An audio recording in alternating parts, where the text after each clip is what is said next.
They'll be back next week to basically go on that gauntlet run in the lower bracket. Fury and Elevate renewing pleasantries only a week on from that previous game on Chalet. Elevate won that one 7-4. Fury will be looking for the response here to begin on Clubhouse, but it is Elevate that do start defense. And like I was saying before, I feel like this Elevate roster, they've really started to get into their strides. They actually beat Team Orchid and then beat Fury to make playoffs. And I say to make playoffs, guys, because but prior to those two games, the start of the stage that they were having started to get a lot closer to the drop zone in terms of the bottom two, and then bang, they beat Team Orchid out of nowhere, and then they finish off and beat Fury and sees them end up in a pretty decent position coming into the playoffs. So they're getting better as they're progressing and having more time playing with this roster. I definitely feel like they could definitely take this series. Attackers need to locate and defuse bombs.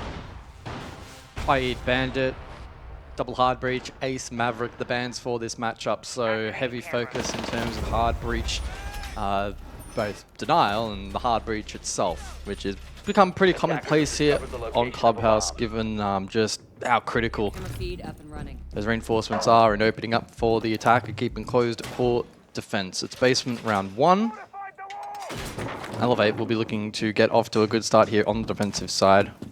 Should be a defensive bias on this style of map. 10 seconds to go. Of course, the data for Asia Limited, it is only its, I believe, second appearance for the stage. Well, the modern iteration of Siege has certainly seen attacking teams find more success on Clubhouse.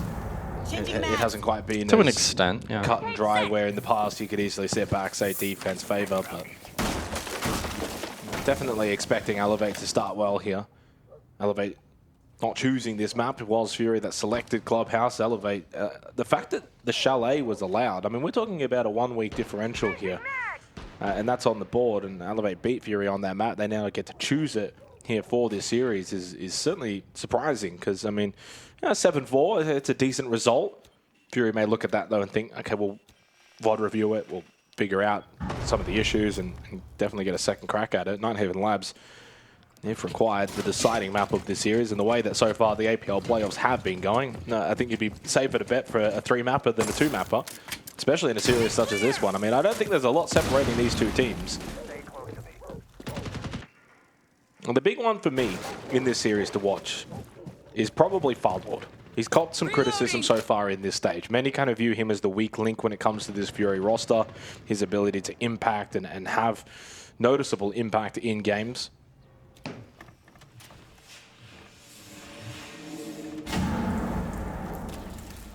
Clash main stairs. Scouting for info at the moment.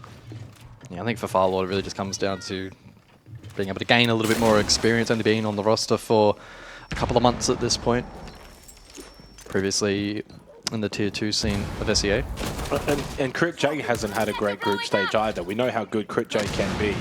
96 in terms of EPS, 27th ranked player. That doesn't seem like Crit J numbers. Minute to go in this round, and so far it's a rather default basement club. Pretty much bunker down, especially when you look at that operator lineup for Elevate. It's all about the bunker strategy. The Clash will be a nuisance in trying to block off that Montagne from being able to push. It is Dark that finds the opening kill. But what a stage he has had so far. 7th for EPS in the Asia region, 115. He finds the opening pick onto Romeo. That's the smoke removed. 50 seconds. Now the Quan Hive Launcher can send those bees out, get some information. Psycho has been pinged out. Yeah, it should be hatched up. Crit J may hit Ashwall. Romeo dying early here could prove costly. Firelord's just in. Straight in towards Arsenal. Looking for the turnaround turtle plant. Nitrocell does get him off the plant, but doesn't eliminate him altogether. Ion and Stamp down means it's only Psycho. He will fall too, and a really good cover from up above in that kitchen hatch. And in the end, really solid work from Fury. It all stems off the back of that opening pick, though, from Dark. That really opened things up for them. Yeah, misstep, Jen. Don't know if Romeo was actually flushed out of that position or maybe just repositioned at the wrong time, misstepped. Losing the smoke there critical. It makes the sandwich plant win con far more achievable for Fury, which is ultimately what they tried to go for. The coverage was pretty good on the hatch. They had pressure blue. There was almost a small miss time there and a window open for Elevate to hit a plant denial opportunity, but all the picks elsewhere in the flood were really good from Fury, and again stems back to also having man advantage. Third best player in the league as well throughout the group stage. Dark in terms of the opening kill engagement battle with a +4, 13-9. The only players better essentially Reaps tied with Scatman and Peeps. So really, really good numbers from him. And straight away to begin a playoff game with that opening pick, open things up. That's certainly a nice early attacking round for Fury. Elevate will be concerned the fact they couldn't really get that clash involved and stall out the attack. 10 seconds remaining. But that's what you get when you kind of play that bunker-style defense on Club. You're almost encouraging the attack to get into the set play. And we spoke to Wedables yesterday, and he kind of looked at the defensive meta mindset now in Modern Siege, where you want to be on that front foot, you want to try and stop that execute. And Elevate didn't really do that. It was that sit-back mindset. And hope that the utility would do it. Which can kind of work, but you lost that massive key utility first in the round. And in fact, Romeo, despite playing a pretty supportive role at this stage, has fed himself with 21 entry engagements, which is quite a lot. And in fact, equal most on the team. So maybe some kind of insight as to Elevate's playstyle, and probably something that we'll be monitoring throughout this match. Monty back in play. It's a Azami hold over towards Garage. Ion stalling for time, able to cross back. Yeah, very fortunate. There had been already a whole main breach opened up. So Gym Bedroom, second round. Elevate not looking to repeat basement. Collis with the little lurk entry through stock. Lord will clear rafters, and so far this has been a pretty timely push from Fury to get Elevate out of this extended horizontal position. Looking to get main breach fully opened up now. Lycolis needs to pressure from below here with that skeleton key, likely his goal. Try and find Stemp if possible. Try and get them out of cash and top red. The Nitrosol, though, from Stemp is good out of cash and gets rid of Crit J. That's the Blackbeard taken off the board. One of the two shields now eliminated.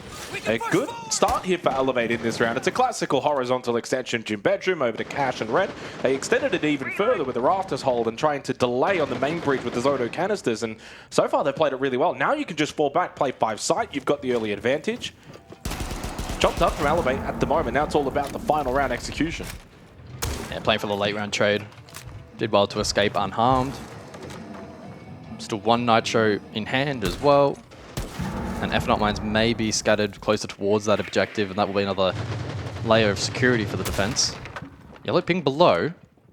And this is a odd reposition from Elevate. Yeah, I don't know if this was necessary. It's Romeo from again Romeo, playing aggro. Well, I think he wants to get into position for a Nitro denial. Maybe. But he got spotted on the drone. But then, like Hollis, who thought he had the answer on Romeo, it turned to be the other way around, and it was Romeo who just kept roaming. Got the Nitro of the Farlord as well. This round's done.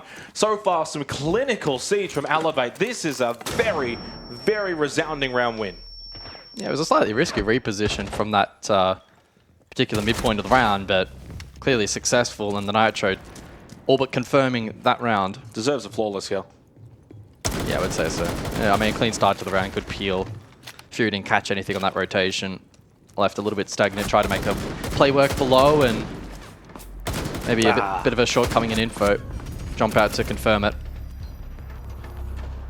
I believe a 2K as well for Stemp, got a Nitro as well, so I mean, double Nitro. Good rotation below, good peel. So a lot to get excited for Elevate in that second round at least. Far more clinical than round number 1. The big thing for me is actually also the playstyle difference from Elevate defensively. The opening round, it's all about bunker defense. It's the way that you certainly can play basement, but you're on the move a lot more there in that second round because you have to be. Do they look better with a more peel kind of mindset? Maybe we'll see that on the basement reattempt, which is inevitable. Which you can play that kind of way for basement. You don't have to just necessarily play 5 bunker. That was the Nitro immediately after as well from finding that kill. That was the turning point in the round. I think if Lycolis does get that kill onto Romeo, the round certainly could have played out vastly differently.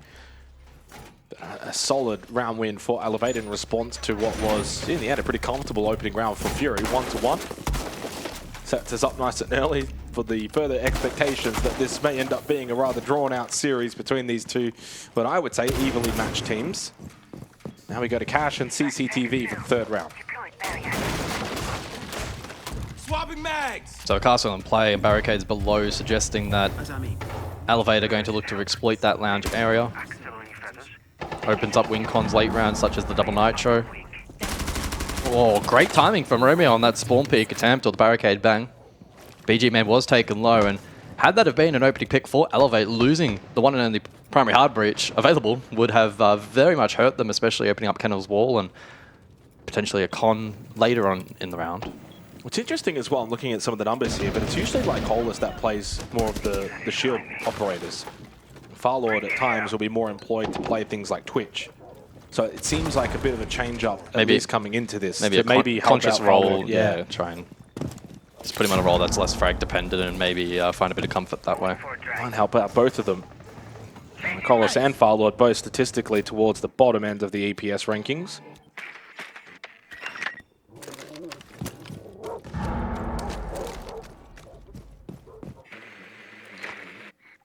Nothing too crazy from Elevate, but they will certainly focus on keeping that lobby control. They still have 2 mirror windows and 3 Zodos.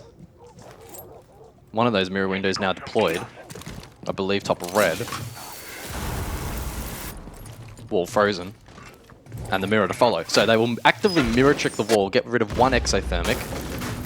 So some interesting counterplay here from the defense. Here's one secondary hard breach available from Lycolas, but it needs to be this exothermic that opens up main breach. Otherwise, this round goes from bad to worse for Fury. Seems like this one will be uncontested. Yeah, no Zodo, no impacts. But it does mean 1 less exothermic for elsewhere again for that maybe potential con rotation, whether that be exterior or interior. No secondary hard breaches remaining either. Well, they're looking quite heavily focused towards Garage, which might be playing into the trap of Elevate. It'll be a default hit, so keep in mind the double nitro for a play below. Elevate showing last round that they're willing to go for that play denial style. And in fact, there is a player lurking down below, but it is Stemp, no nitro, but we'll have Super Shorty. Well, it's a double stack rafters and then the player in lounge. There's 3 bodies, 3 eyes of Elevate looking to defend this position, and that's the way that Fury are looking to go in. Critche, for me, is the one that can open this round up with a con-side push. And might need a little bit of help so far by himself. Reloading. Number 1 starts. Damn, with a big kill onto Dark, though. Critche has to do something off of this now from construction, or this round is done. He's just trying to hold an angle to maybe catch someone on site who mispositions. Critche losing his life. That basically loses the round. You lose that con-side pressure, and while you do eventually get Rafters control, for what? There's 12 seconds left. Fiji Man just has to swing, and in the end lost his life to Naka, and Elevate will get themselves a 2nd round on the board. Yeah, not a particularly inspired garage clear there from Fury, it must be said, falling short in a couple of departments. They didn't, outside of the Grim, they didn't bring the typical util set to be able to deal with that. No cap in play. The Izami barriers made it a challenge. Eventually, once the wall was open, still tough. Despite having information from Firelord, the 2-stack there on Rafters from Elevate, because they had afforded themselves that advantage, was, yeah, across too difficult to make. I don't think you need to ban the Montang there. You're going for a double hard breach ban into the Monty, but you've left the Blackbeard, the Blitz available. In fact, statistically, the Blitz is played more often by Fury than even the Montang. And the Montang wasn't necessarily working all that much either, I'm being honest. I feel like they've been countering it quite well. I'd just be tripling down and take the Thermite off the board. Yep. Or potentially one of the entry ops. I mean, to be fair, on basement, it was a slight challenge, but even still, I don't know if I'd be focusing my bans on this particular objective. We still have the Clash available as well, but no more mirror. So 2-1, the only round won so far successfully by Fury down in basement. But the rounds that Elevate have won, they've looked really, really dominant, really, really good.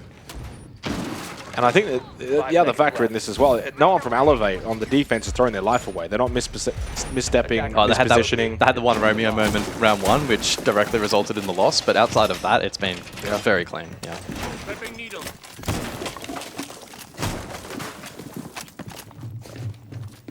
This is, of course, the map pick for Fury. Chalet to follow after this, chosen by Elevate. Won by Elevate, the final game of the entire group stage. It's always a bit of a rare one when you have 2 teams to play each other, but then play each other again in the playoffs. Ducked down temporarily was Romeo to avoid the early fire.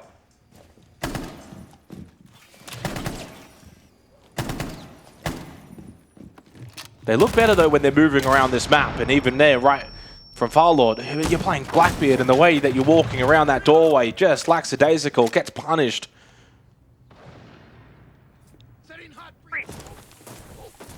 Blackbeard is one that you really want alive for that site entry.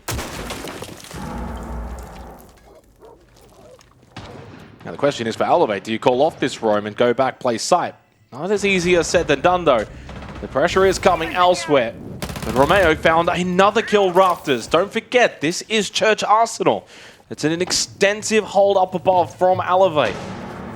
Now the question will be, can Romeo exit this area alive? And Crit J now too falls inside of construction. And while that's happening, outside here from BG Man outside main bridge has been lurking to try and find and cut off this exit. And while he does eventually get the kill onto Romeo, he finds himself all alone for the remainder of this round, and it's basically done. That garage rafters hold from Romeo seals this round. Not a bedroom defense, it's basement. Yep. Fury didn't get within 100 meters of the site. Nope. Concerning. I don't even think we ever ended up seeing basement visually outside of the prep phase. That was about it. Time out, Fury. I feel like every 30 seconds I was having to consciously remind myself, not bedroom, not bedroom, not bedroom. It was Church and Arsenal. And it is a Fury time out. 1-3 down.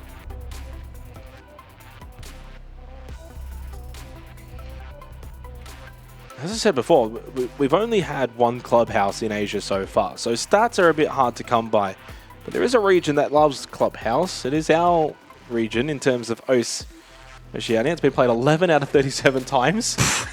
So every 3 games of OS, it's clubhouse in terms of maps. And statistically, it is still, it's actually evened out now to 56% defensive win rate, 44 to the attack. So it's still very much around that figure where 4-2 halves in favor of defense is a bit more of the normality. And that's very much still on the cards here for Fury. A second round is really all they really need. But there certainly would be concerns, hence the timeout.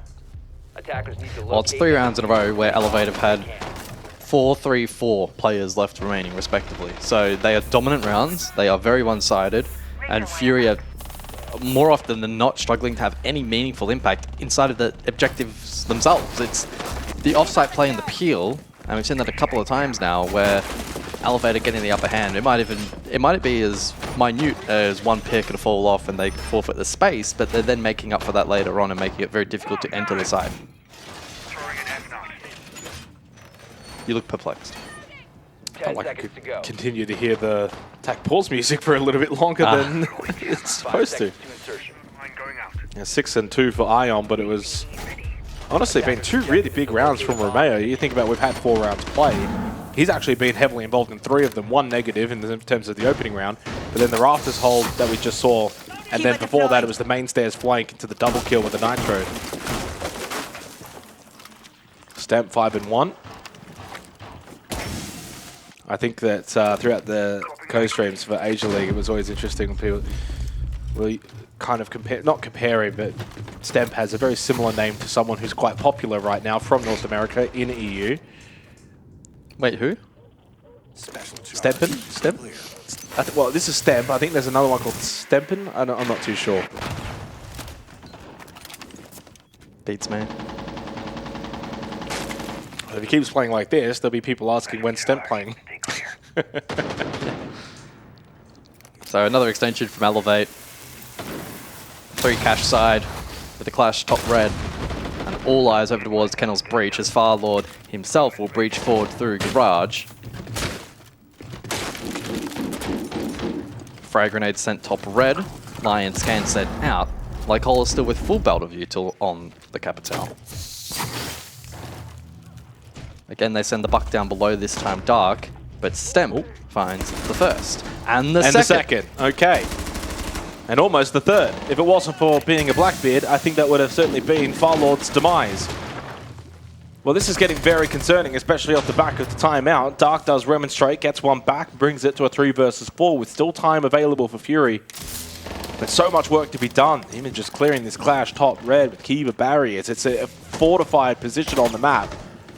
Farlord, dare I say, the struggles this stage seem to have continued on to begin in the playoffs. Unable to get involved on this Blackbeard, and the peek down below from Ion is successful. Naka got the kill onto the Blackbeard. BG Man by himself, and that tactical timeout does not change a thing whatsoever. Elevate having their way defensively with Fury on Clubhouse. They go 4-1 up on Fury's map pick. Yep. Well, I posed the question, right, immediately when we came to Cam pre-match. What Fury do we see today? Is it reinvigorated Fury, maybe closer to 80, 90, maybe 100% potential, or is it this sort of 50 to 60% cruise Fury that we've seen throughout the stage, which isn't going to cut it against an Elevate who are showing continued improvement week to week? I think we have, unfortunately, for Fury's sake, seen the latter at least so far. Now, it's not all doom and gloom. A 2-4 half is fine, but as we often, I feel, talk about at an increasing rate, it's the fashion in which they are losing rounds. They're finding it very, very difficult to fight for any kind of map control. Their trades are delayed. Util management isn't great. They're losing key pieces of util too early, and they're not getting value. Whereas Elevate continue to command the map kind of as they please at the moment. And if they want control of a particular power position, they're holding it. If they don't, they're happy to forfeit. They're exchanging map control really, really well. And Fury are very much playing catch-up in a lot of these rounds, and are only keeping it mildly competitive by finding the odd free pick. Outside of that, yeah, it's rough. And again, to reiterate, rounds 2 to 5, Elevate of 1, 4, 3, 4, and another 3 players left respectively. And look at the in those injuries as rounds. well. I mean, it's been all rounds. The opening kill has resulted in the conversion. 4 opening kills in a row for Elevate. 4 rounds in a row for Elevate. And all at quite varied times. So Fury have tempted fate with tempo, with no result. This is a position as well that's been won really comfortably in terms of a rafters hold. And for almost feels like all 3 sides, to be honest. This has just been pretty much impenetrable.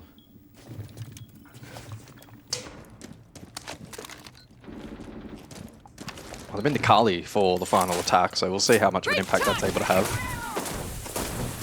Ying will see her second appearance. It was brought back on basement. Crit J 1 and 5. I mean, he's had a average stage, average in all sense of the word, where he's quite literally middle of the pack when it comes to EPS numbers for a player we know is, you know, well renowned in the Asia region. It's been a real struggle, but it's also been a team struggle now for Fury in this match. Elevate have just been absolutely electric. Can they close it off and go for a 5-1 half lead? Another opening pick, this time Psycho. Ion traded, but they do lose the Kali in response. Advantage kept with Elevate. So again, the opening aggression in these rounds, it's just constantly going one way. You've got to find that kill, and like Colas. That's better. They're catching the peel this time around. They at least get one back, and even at 3-3, in rounds gone by, that player gets past 4v3. They lock down site. Elevate have shown, once again, they are happy to play brutal siege off-site to try and hold map control. 3v3 with a minute remaining. This is the closest Fury have probably been for some time in being capable of winning a round, and even then, it's still not going to be a given. The battle is Romeo, won by Dark, starts to redeem he and his team. There is a chance as well against Naka, top rafters, Stento towards red stairs, and he's the one that's got to be watched with a keen eye. 8-2 so far, feeling like a chance to get involved once again, but this time playing from behind. 40 seconds left, it's a stack over towards Con. Or BG with the pick, Locolis with the Candela, and Naka in a 1v3. And you don't lose these though if you're Fury in a 1v3. Plant going down from Lycolis, Candela's to go out as well to keep Naka blind. He goes for the rafters drop, rotate through Lounge, but that plant has already gone down successfully for Fury, so now becomes a post-plant situation for Naka in a 1 versus 2. And it's just going to be the prone hold from Dark just outside this Con window. Lycolis low towards bedroom. Does Naka clear this quickly? And if he does, he could find this kill. He's going to try and long arm it. Try and bait out. Feet will be spotted. That's an easy kill. Flames, and he does know where the last player is. Lycolis already made a little bit of contact. Well, the veteran in Lycolis is able to get what was a much-needed second attacking round for Fury. And such is the case with Clubhouse. 2-4 scoreline. Despite all the dominance from Elevate, ends up actually not being all that bad for Fury. I'm still concerned, but they have an opportunity to fight back if their defense is clean. Again, Elevate, brutal offsite, ultra aggressive. Fury, they're able to catch the peel. Romeo, again, giving away a freebie, probably the second in the series so far. Not to negatively highlight him too much, but just one of those moments where he gets caught out of position. Naka 1v3, valiant attempt. I thought it was Lycolis prone outside, but I misread. He was actually the one left alive in the 1 versus 1 and was very low on HP. One stray pistol shot, he would have been downed. And it could have been a very, very, very different circumstance we find ourselves in. But fortunately, he clutches up. Good experience and composure. As we prep for round 7, it's the Monty Blitz off the board, so shield focus this time, as opposed to hard breach. The Kaid and the Bandit, though, will persist. Yeah, really, really well played by Lycolis to just kind of fall back play time. There wasn't a lot left. You have to force him to come to you in a good line of sight. Onto the kid as well. Yeah, but 2-4, I mean, Siege is very much a game of two halves, more than most. And for all of the good from Elevate, guys, we've been in this business long enough to understand that teams can look hot, really good, doing especially everything here right, in Asia. and then second half flips, and suddenly it all changes. That's why you got to make the most of it while you're in that position. You know, 4-1 up. You know, you think you got this final round to make it 5-1. That can be a difference. But at 2-4, Fury are right back in this game. Farlord goes onto the Scopos, which is very much a niche pick. Don't see it all that often. He's over towards Strip at the moment. 5 seconds left. We'll say he's very fortunate right now that Crit J is also having an absolutely abhorrent game for a player of his quality. Otherwise, I'm sure many would be on Farlord's case once again. I know it was interesting. Old Peeps was someone that saw a lot of, from a Rival 7, saw a lot of praise for his performance. 8th in EPS, one of the new players, new up-and-coming players from Thailand. And everyone was just like, Farlord out, Peeps in. Straight away, poor Farlord.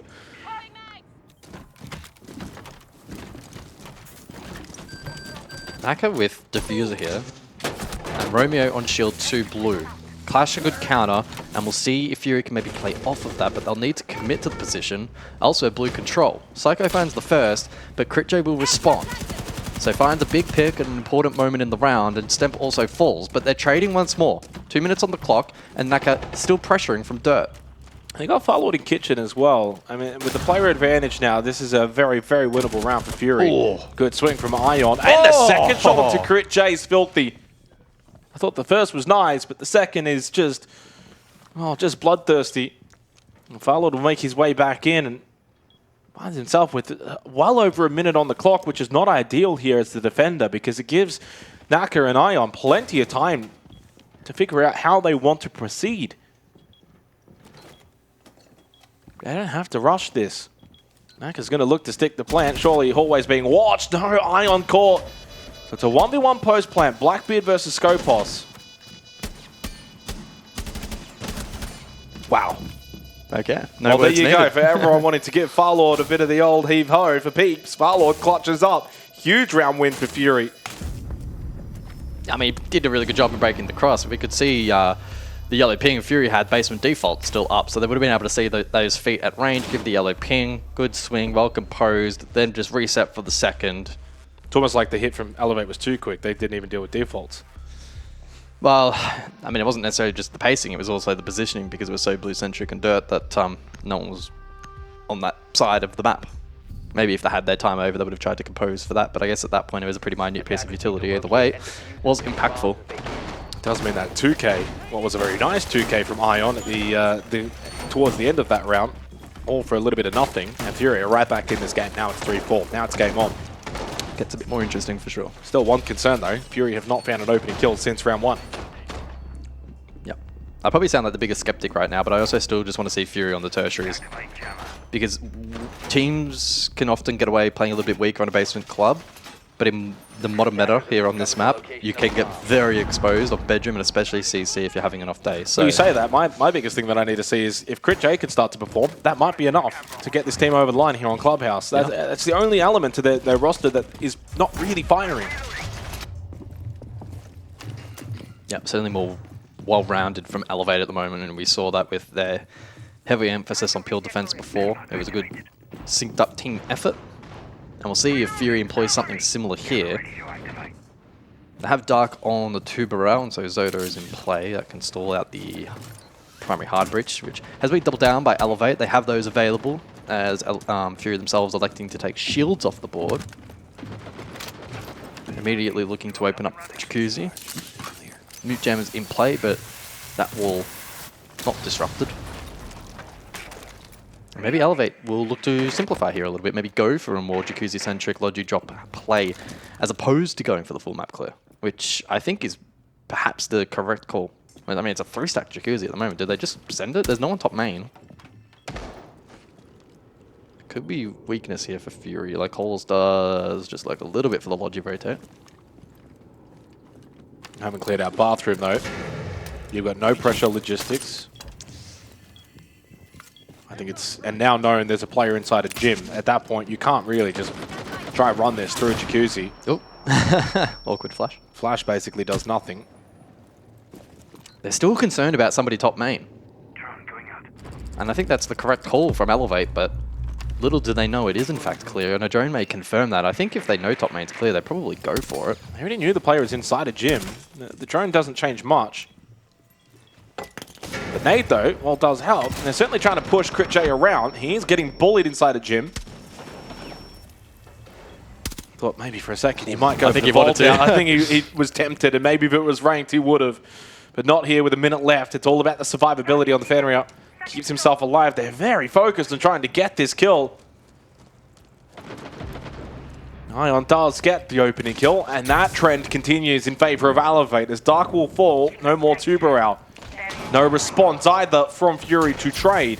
Crit J got himself out of gym and into a position where he could find an impact. The kill onto Ion, successful. Another one tucked in, close right here on the gym window. Didn't seem ready for it, but a bit of help from Farlord and then ready for that push from Jacuzzi Breach. And Fury are just starting to gain that semblance of control here on Clubhouse. Really, the only element missing is the opening kills, but it seems as if that isn't going to have much of an impact for them anyway, as they look to tie things up 4-4. Romeo in a 1v3 with 20 seconds, but can't spot Farlord. Fury are coming. I'm glad we highlighted Crit J, right? Sure, the opening kill column still looks bad, but Crit J now showing signs of improvement. Key stakeholder in the round. He was able to lock down gyms. Elevate were incredibly focused on trying absolutely everything they could to find that kill, to likely then follow that up with the Jacuzzi Flood. They had the util to flush out bathroom, and they probably would have had free route for the weights plant, but with that Crit J in the grave, it was made very difficult, and he did a really good job not only to find picks, of course, but able to waste a lot of time, just position himself in such a way that he could, again, waste time, make himself impossible to kill. The rest of the team acted accordingly and supported from the likes of CC. A good, well-played round there from everybody on Fury. And things are just starting to feel a little bit rejuvenated now for them. Sometimes you can just prove your worth in weight. Just being able to survive in a moment like that from Crit J. Just survive, survive, survive. Then you put yourself in a position to make an impact. He does that wonderfully. 5 seconds left. Attacker's objective is to locate a bomb and defuse it. Certainly a case if you kind of look at a lot of the EPS numbers right now, it's all in favor really of Elevate. But it's a 4-4 scoreline. Fury have just kind of shown the capabilities to scrap and keep fighting their way in a match where maybe things aren't playing to the best of their ability as a team, as individuals. But as they gain more and more confidence and get this game closer and closer, especially on defense second half, it's looking pretty good. But that is still the one concern. They've been playing 5v4 since the opening round. Yeah, losing the smoke early. Farlord off the back of a 3K in the prior round. We'll see the grave first, which is disappointing for the defense. Crit J catches the timing of the Psycho, but Blackbeard, well, being Blackbeard, able to survive that onslaught. And so there'll be quite a few routes now open for Elevate to try and exploit with that player down. They have the cap for the garage clear if they so desire. They have Sense as well, who can play outside main breach and cover the cross once they have garage control. So a slight evolution on the default here, I assume. Crit J still looking though to contest up close with BG Man in support. Crit J, gets it. Wow. And that's the Capitao as well. And so BG Man will be very thankful for that kill. That's going to make it a lot more difficult to clear out this Rafters position. And BG Man, as you said, thankful. But no, as soon as that keeper barrier pops, head in the way. And Psycho will claim it. And a headshot though for Crit J as well, as he gained elevation from those stairs. He was able to find an angle above the shield of the Blackbeard. We're all tied up once again, 3 versus 3. Back and forth in this 9th round. He's building confidence. He's continuing to find these he's kills, make activating. these plays, and Elevate now under pressure. RU to go out from Stemp. Got a couple of them to block off some sightlines in towards CCTV. On the other side of it, Romeo looking for the vault in. There is a bulletproof camera, and that is going to provide some information as to his location. Nicolas will play off of that. Gritchay will lose his life now down to a 2v2. Blow for blow in this 9th round. Still 2 ROUs, so the cross can be covered again, and then Stemp can watch it. Naka will need to go for the plant. But you haven't dealt with the BPCs, though. Like Hollis will be able to nitro, though. The BPC is just right in the middle of CCTV. Naka with the kit over towards Rafters. Nitrocell available for Lycolas. I like that. Pre-place. 20 seconds remaining. Oh, so Stemp will not go breach, instead push main.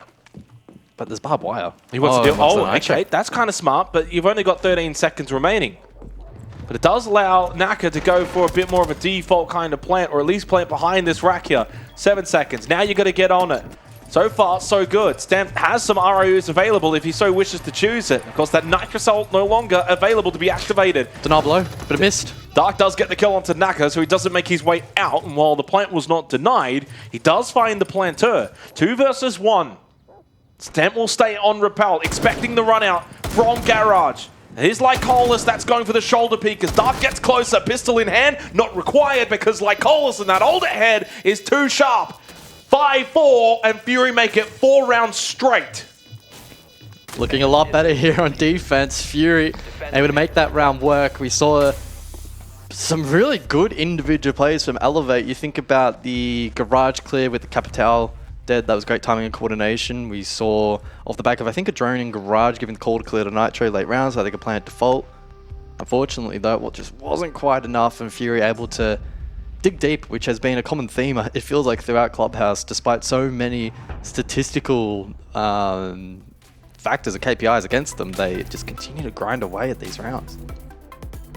Look at the spread even performance as well now for Elevate. Everyone's on 6 kills, except for one who's got 7, which is fine. 8 opening kills in a row to Elevate. Yeah, I mean, that's 8.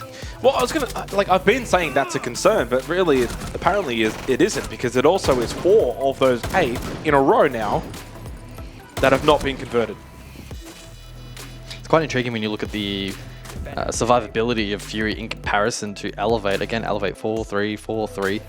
The Fury 1-3-2. So the rounds are arguably well, it's what closer. happens as well when you're losing the opening engagement. You know. Exactly, that's the follow-on, right? The margin of the rounds is close. It doesn't matter in Siege if you win a round flawlessly or with 0 players left, which can happen. The number at the top is most important, and Fury currently leading the charge. We head to Church Arsenal as well for this round, which, as we know, Defenders, protect your historically bombs. on this site, it's not easy to attack into. And looking at the lineups as well for Elevate, they have been trying different things and different lineups. We saw it obviously with the Sens in the previous round, and I mean, I wouldn't really say the ROUs had all that much impact. They brought the Fuse last time out on this site. This time, no.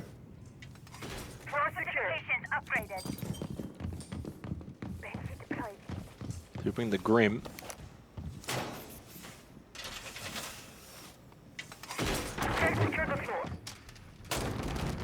Yeah. You have 5 players on Elevate that are 97 plus EPS. It's the lowest, And they're trailing. and there's only 2 players above that metric for Fury. And it's not like BG Man, who has the most 104 EPS, is really like ultra dominating and carrying the workload. It's like the numbers are suggesting that Elevate really should be winning Take this away game. take away the 2 numbers at the very top, and exactly. it's like, how are Elevate losing this match at the moment? It is quite intriguing. Firelord finds himself on the Scopos once again. Last time he clutched it on this very site as the Scopos. Elevate thought about the Deimos, but elected to bring second hard breach with the ace to pair with the Hibana.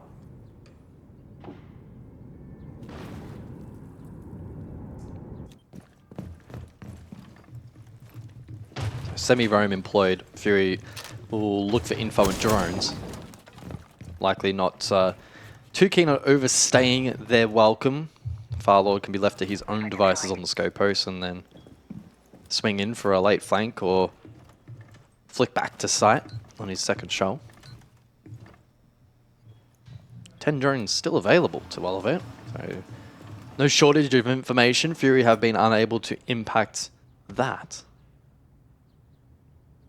But for me, I'm really just eagerly waiting in anticipation for Firelord to make his move. For me, that's going to be one of the potential big difference makers for either side. If Firelord times it right, he wins the round. If Elevate are able to identify it, though, they, again, will net themselves an opening pick. I wonder if a lot of this droning is because of Firelord. Like, look at the time left in this round. It's Church Arsenal, and you haven't really made a lot of headway in terms of hatches, floorboards, and the preparation required typically. It does get droned.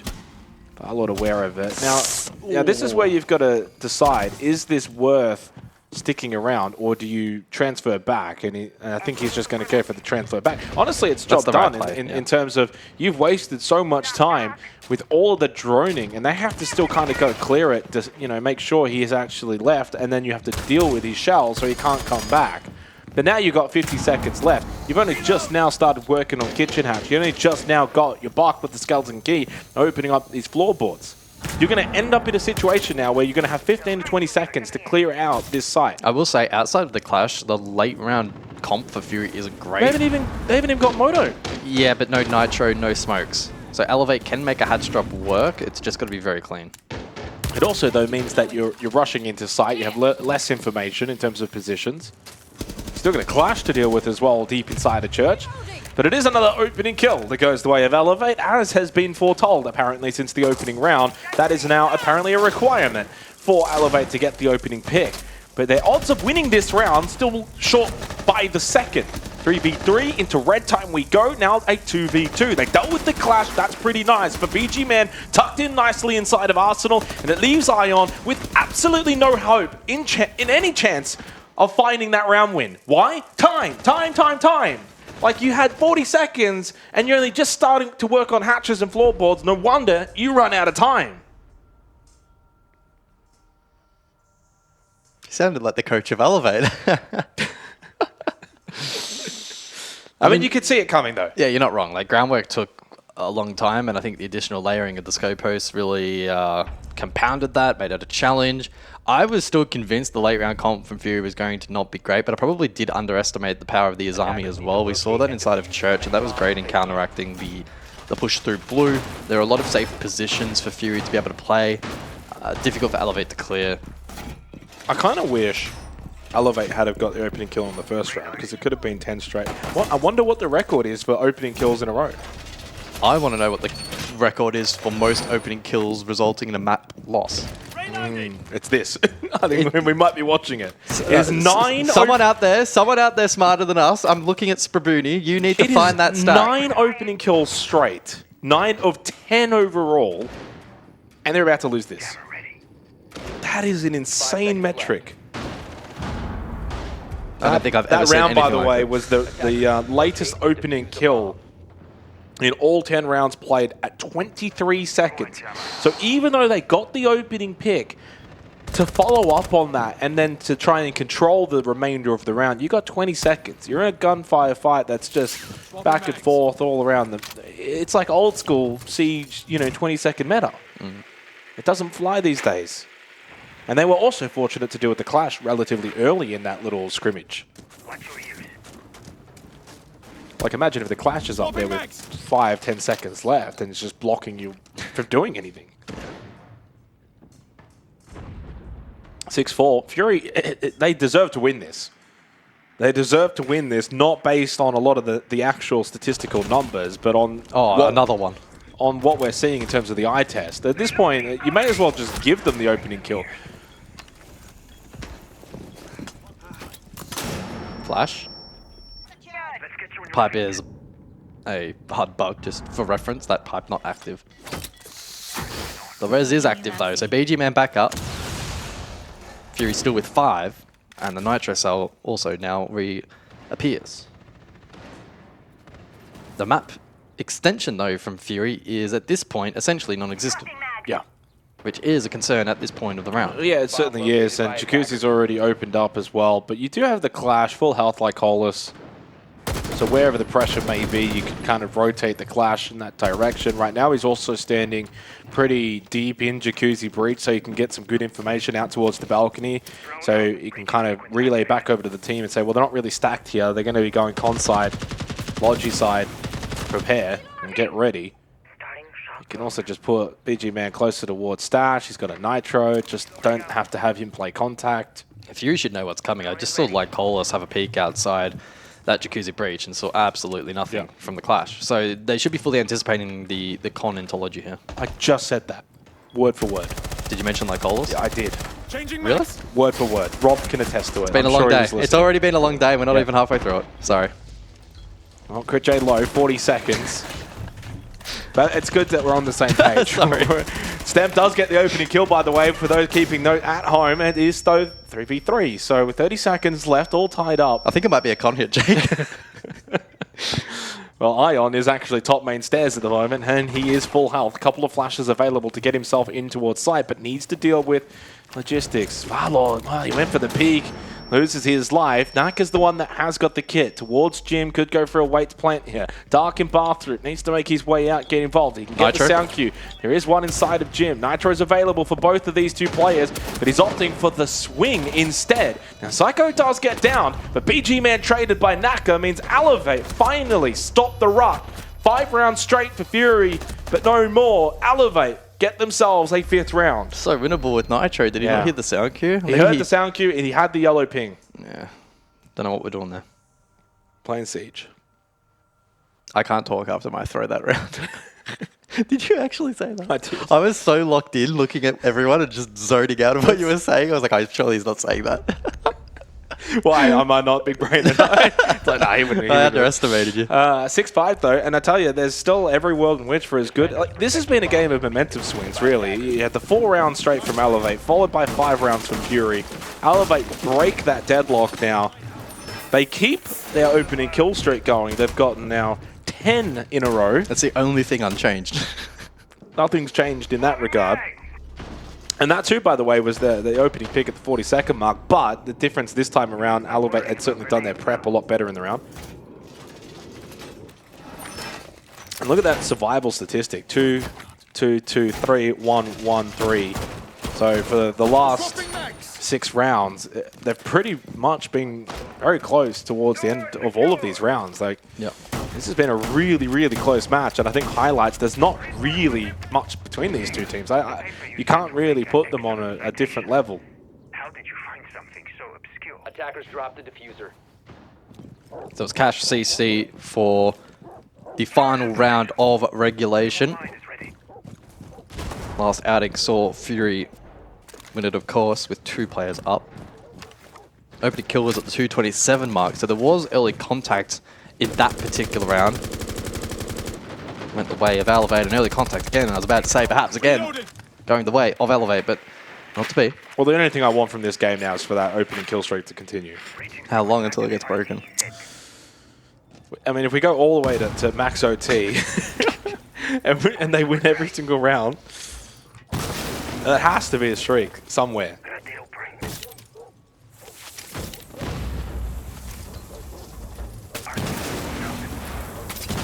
That has to also, surely, as a team, give you so much confidence when you're in these kind of positions like Stemp, where it has quite literally been, 10, 11 rounds that you just have not lost an opening engagement. Oh my god, they almost had another open engagement, but onto Psycho. Did you see that? Yeah. That could have been ugly. Wow. I think Psycho just wanted to drop the kid off and ends up copying one in the back. That's not ideal. Not a good start to the round for Elevate's perspective, because they still need to win this round to get OT. Oh, minute 25. They would have also lost their only flashes. He is very low now on the floor as 1 Rotero remaining. Time has at times been a concern for Elevate in this half, and maybe once again. They have the Capitao, they have the Thatcher for the ADS devices. It's just about syncing this util now if they are to clear Garage. Final Rotero in play, Flames now up. Oh, he didn't spot him. Now it has spotted him. Hey, Oh my god, that is Whiff City over here. Flames have been used, by the way. There's Meantime, another one. There's another one. Stent with the opening kill onto BG Man continues the streak for Elevate. They have now gotten 12 in a row, I think, or 11 in a row. 11. I'm losing count at this point. There's too many. 11.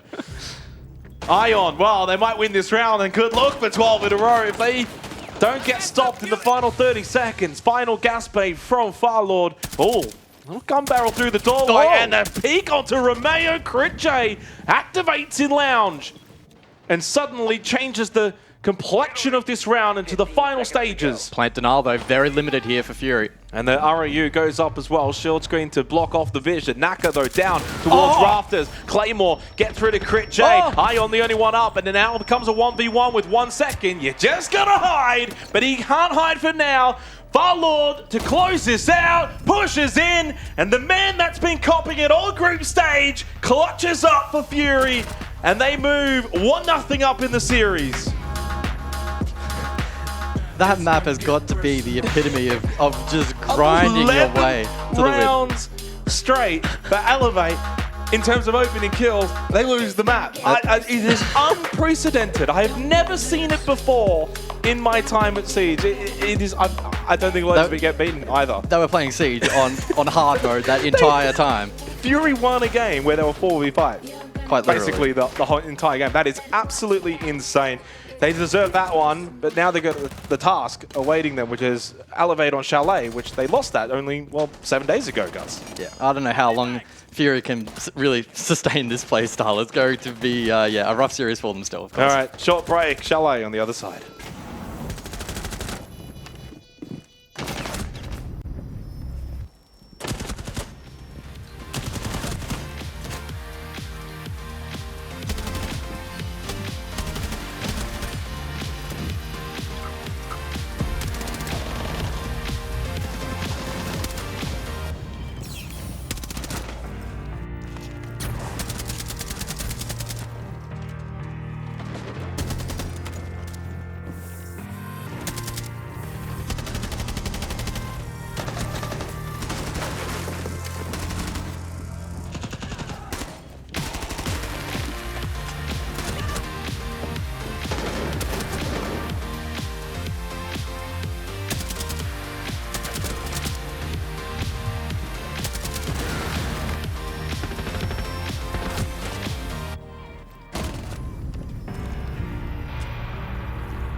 Nama saya Razan Adi Prakasa, saya dipanggil AP, saya dari Bandung, Indonesia. Saya bermain untuk Weibo Gaming. Saya mendapatkan nama AP itu dari kakak saya. Jadi sebenarnya saya mengambil nama AP itu dari kakak saya. Itu bukan nama saya, jadi saya mengambil dari kakak saya. Saya lahir dan besar di Bandung, Indonesia. Saya sangat menyukai game, sangat menyukai game. Saya mulai bermain game dari umur saya kecil. Saat itu saya baru umur 6 tahun. Saya belajar bermain game dari kakak saya melihat dia bermain. Saat itu game pertama saya adalah Counter-Strike. Dari situ saya mulai sangat menyukai game. Saya bermain game hampir setiap saat. Setiap saya pulang sekolah, saya bermain game. Saat itu saya tidak punya komputer sendiri, jadi saya harus pergi ke warnet untuk bermain. Waktu itu saya masih SMP kelas 3. Saya mulai bermain game ke warnet hampir setiap hari. Dan di saat itulah kehidupan sekolah saya mulai rusak. Saya hampir dimarahi setiap hari oleh mama dan ayah saya karena saya terus bolos.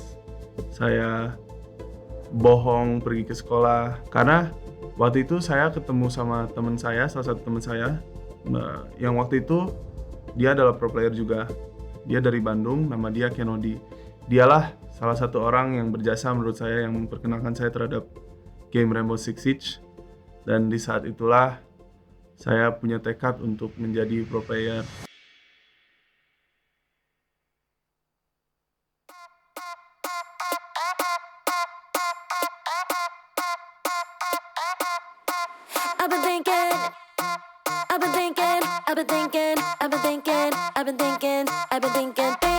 about you. 아무리 고개 흔들어도 난 이 생각만 하고 있을 뿐. 아무리 딴짓해봐도 난 너의 목소리만 들릴 뿐. 있으면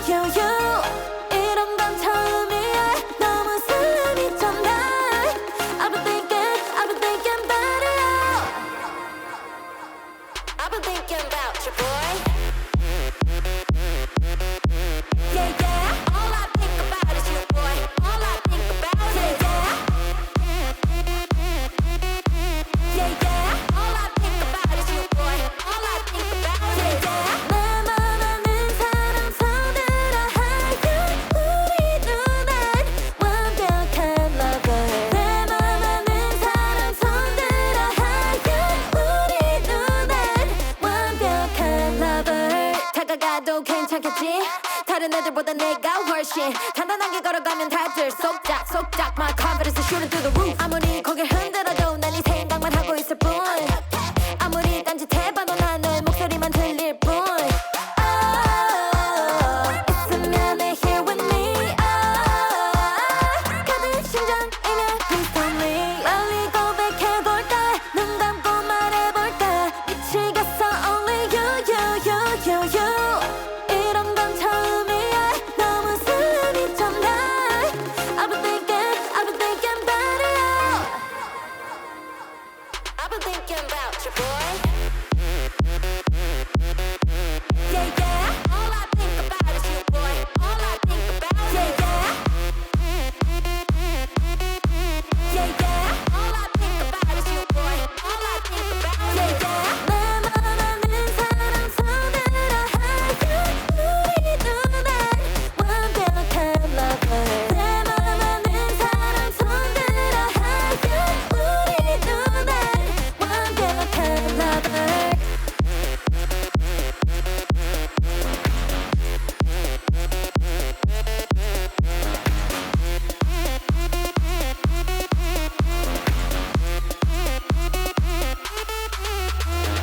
Hey, boy, I can sleep at night. So 내가 한번 해봐 이리 와서. Hey, boy, I can sleep at night. So 내가 한번 해봐 이리 와서. I've been thinking about you. I've been thinking about you.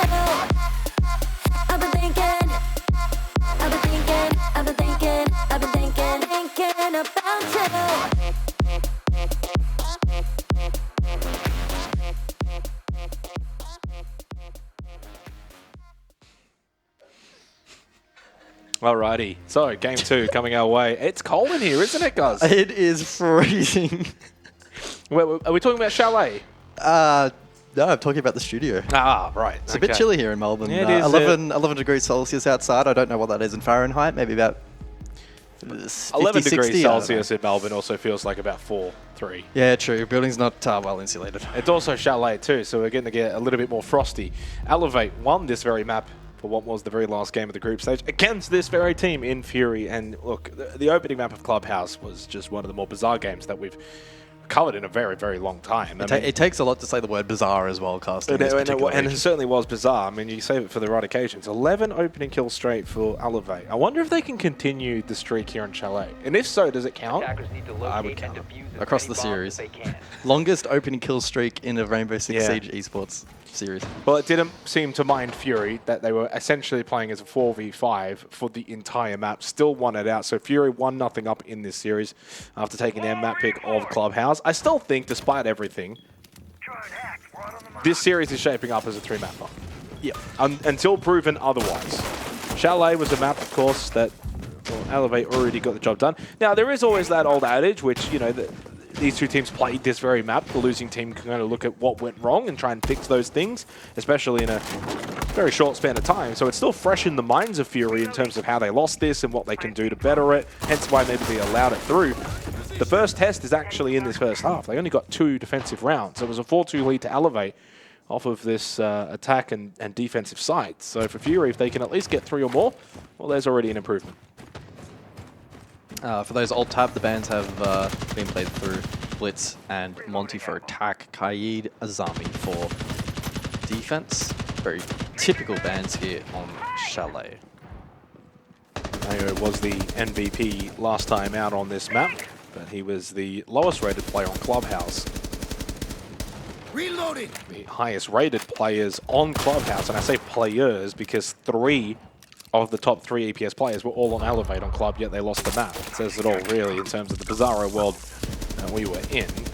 Opening deathmark from Psycho, and opening kill from Fury. The streak is over. It's done. It stays on Clubhouse. We move forward to Chalet.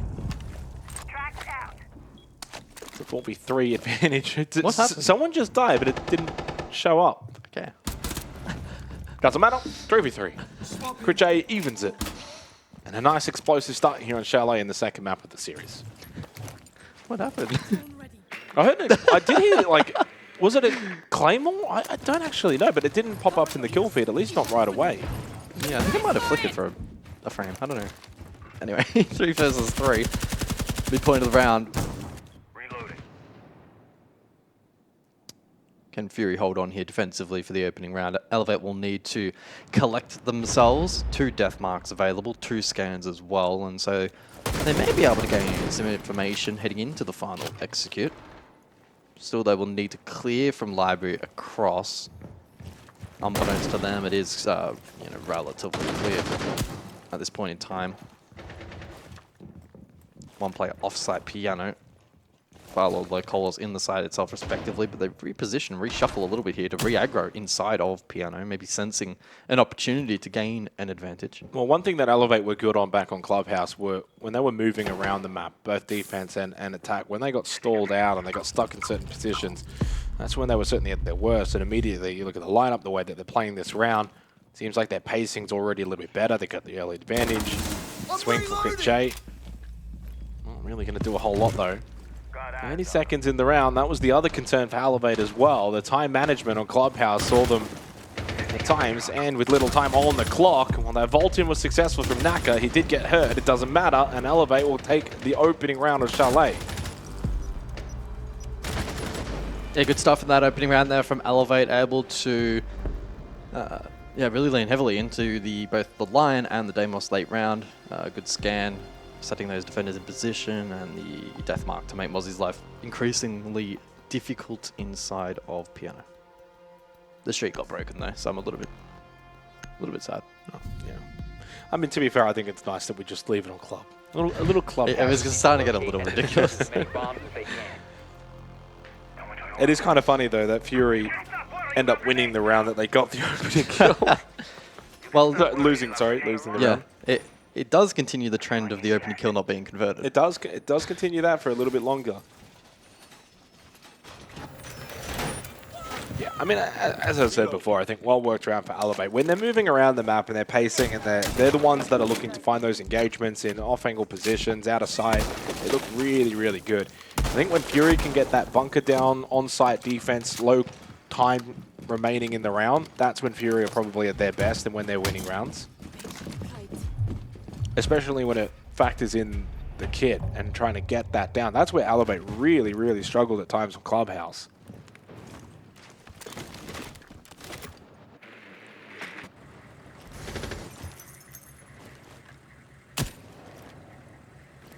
Of course, Chalet and Clubhouse, 2 very different maps when it comes to attack defense, and so far throughout the Age of the League, slightly in favor of the attack, ever so slightly, 51%. So quite a contrast to Clubhouse.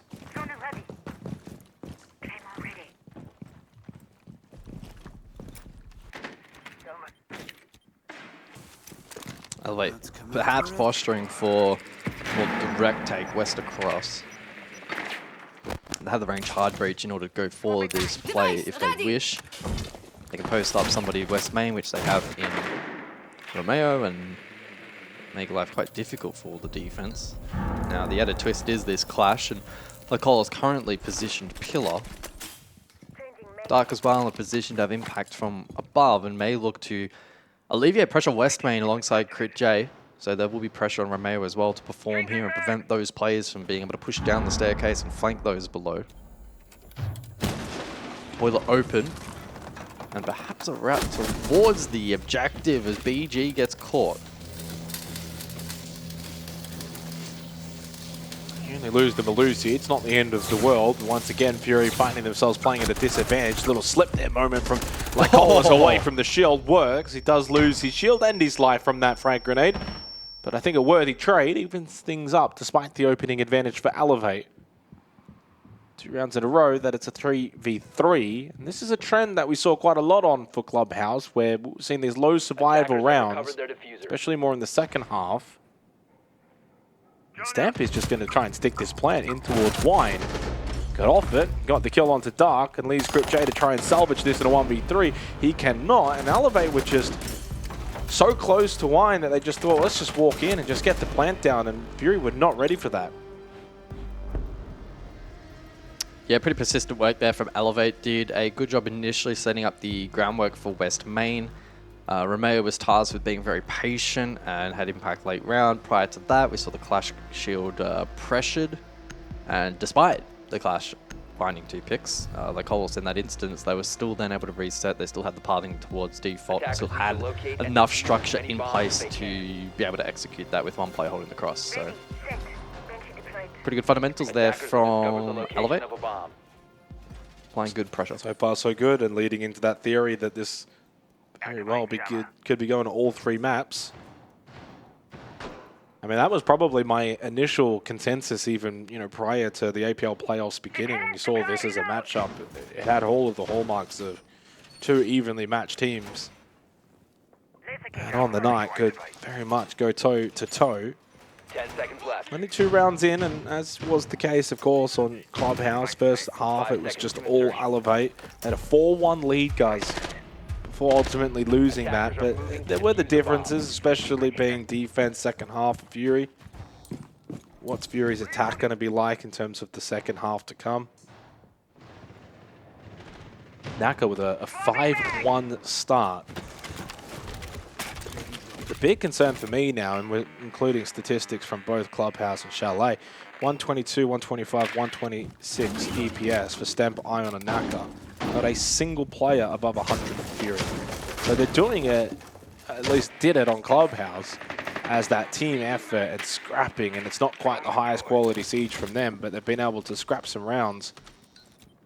But is that really a long-term solution to what's probably an ongoing problem where Elevate have definitely looked the better?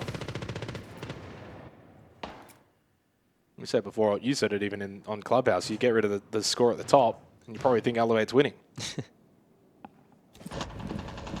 Yeah, and I think I also commented at the conclusion of the map, how sustainable is this for Fury? At the moment, they are being exposed. Naka again, open kill, Elevate. That's back-to-back for him. And Stamp with a red ping above. Shots don't land, however, but he still has a good foothold over towards West Main. He can play from this for the rest of the round. Nobody on site. Everybody above for Fury. Swapping mags. You can just plan. Yeah. I mean, this is a little bit too easy right now. Chalet is just being torn apart by Elevate. That plan's successful. That plan basically says this round's done. And I would imagine you'll see a requested timeout from Fury if they lose this round. It's not necessarily a given. This is over, but it would take really more of a screw it from Elevate to lose this It round. takes an almighty throw from here for Fury to be able to win this. All angles covered. Certainly not going to allow Fury to just get the retake all that easy in a 2v4. With little time. Needs to be a timeout for Fury. Need to see that right away. Elevate have been absolutely clinical so far on Chalet. They have not really put a foot wrong. And the concern for me is, again, the overall entry game. We kind of made some fun of it really on Clubhouse with the 11 in a row.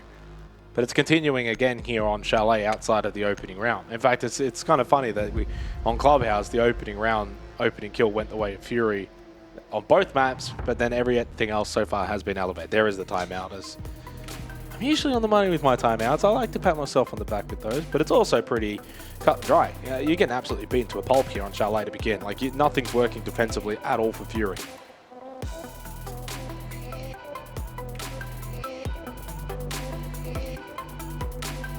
Been very rough for Fury. To some extent, it feels oddly similar to the first map, but again, flipping roles, defense is more unforgiving. So Yeah. they're not going to get away with this. But it's not as cut and dry. Like, it's not quite to the same statistical level as Club. No. The Clubhouse is certainly more to that 4-2 category. I'd say Chalet's closer to 3-3. You've already given up 3. And this was the issue as well. Last time they played this map, as I mentioned, it was a 4-2 half in favor of Elevate. Well, right now, you haven't really got any wiggle room to better that now. You essentially have to win 3 straight. Defenders, protect your bombs from being defused by attackers. Changing mags. So bedroom and office for the 4th round. Additional bans in play are Grim and Clash. Camera deployed. So the Clash in one instance back in the basement round, Black Hole's playing that pillar position, and the Grim with 2 appearances, rounds 1 and 3, and that first round, of course, being this Bomb located particular by attackers. objective. Naka getting a 3K back on that particular occasion, and so Elevate will want to prevent that 10 from seconds remaining. reoccurring if possible. We saw as well the impact of the line and the Deimos in 5 that seconds instance, left. helping clear out Piano late as well. They had to rotate quite deep into the round, Elevate from Library across, but still able to make it work. And probably highlighting the versatility and experience that this roster does have on offer. Amaru in play though here for the 4th round. They also throw the Glaz into the mix. Maybe indicative of a faster style play. Could even open up Solar as potential for being pressured as well. And I think there's a repelling play currently, so Elevate seemingly just dabbling in a couple of different ideas to open up the round, and they'll kind of go for whichever avenue opens up. Let's see them hide now. Ooh, okay. Straight in with the Lion scan from Stemp. Another opening kill for Elevate. And no echo available. Well, Romeo's in office as well. I mean, this round's over. I think he just repelled in main window, right? Stemp is down, but Romeo looking to stick the plane inside of Office. And right now with the positioning of the Fury members, more towards Trophy. This one's done, as you said, and that's planned successfully down. They can watch that from below if they so choose. Dark was inside of Dining as well. Frag Grenade, Crit J will push forward. Can't really deal with this Blackbeard though. Does get the guard break, but realistically, this round is very much locked up. Ion with the flank, Stem with the headshot, and out of the timeout, it's Elevate that are actually able to double down and look even more aggressive and confident. We are heading to a 3rd map. You may as well call it now. That's a real punch to the gut for Fury. You take your tack and you just get decimated by an Amaru Blackbeard rush in the following round. That's not going to be a nice feeling. And that makes it now 4 players off the back of what we've seen so far in Chalet. There are 100 plus EPS. In fact, there is only one difference. So far with all of the rounds played in this series, Protect your bombs. Romeo is the lowest rated player on Elevate at 96. That's not bad. The highest rated player for Fury is Crit J at 101. Crit J is the only player Attackers have discovered the on location Fury of a bomb. that is actually above a member of Elevate.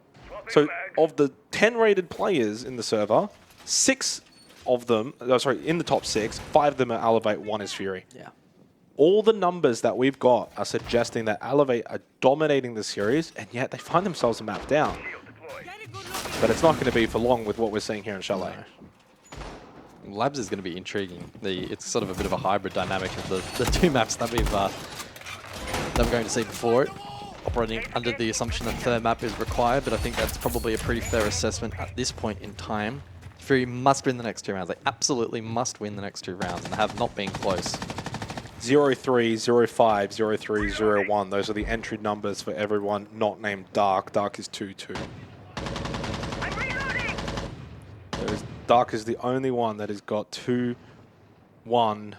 1 or 2, doesn't matter, one of the numbers in terms of entry kills in the entire series. He got the opening one on Club and he got the opening one on Chalet.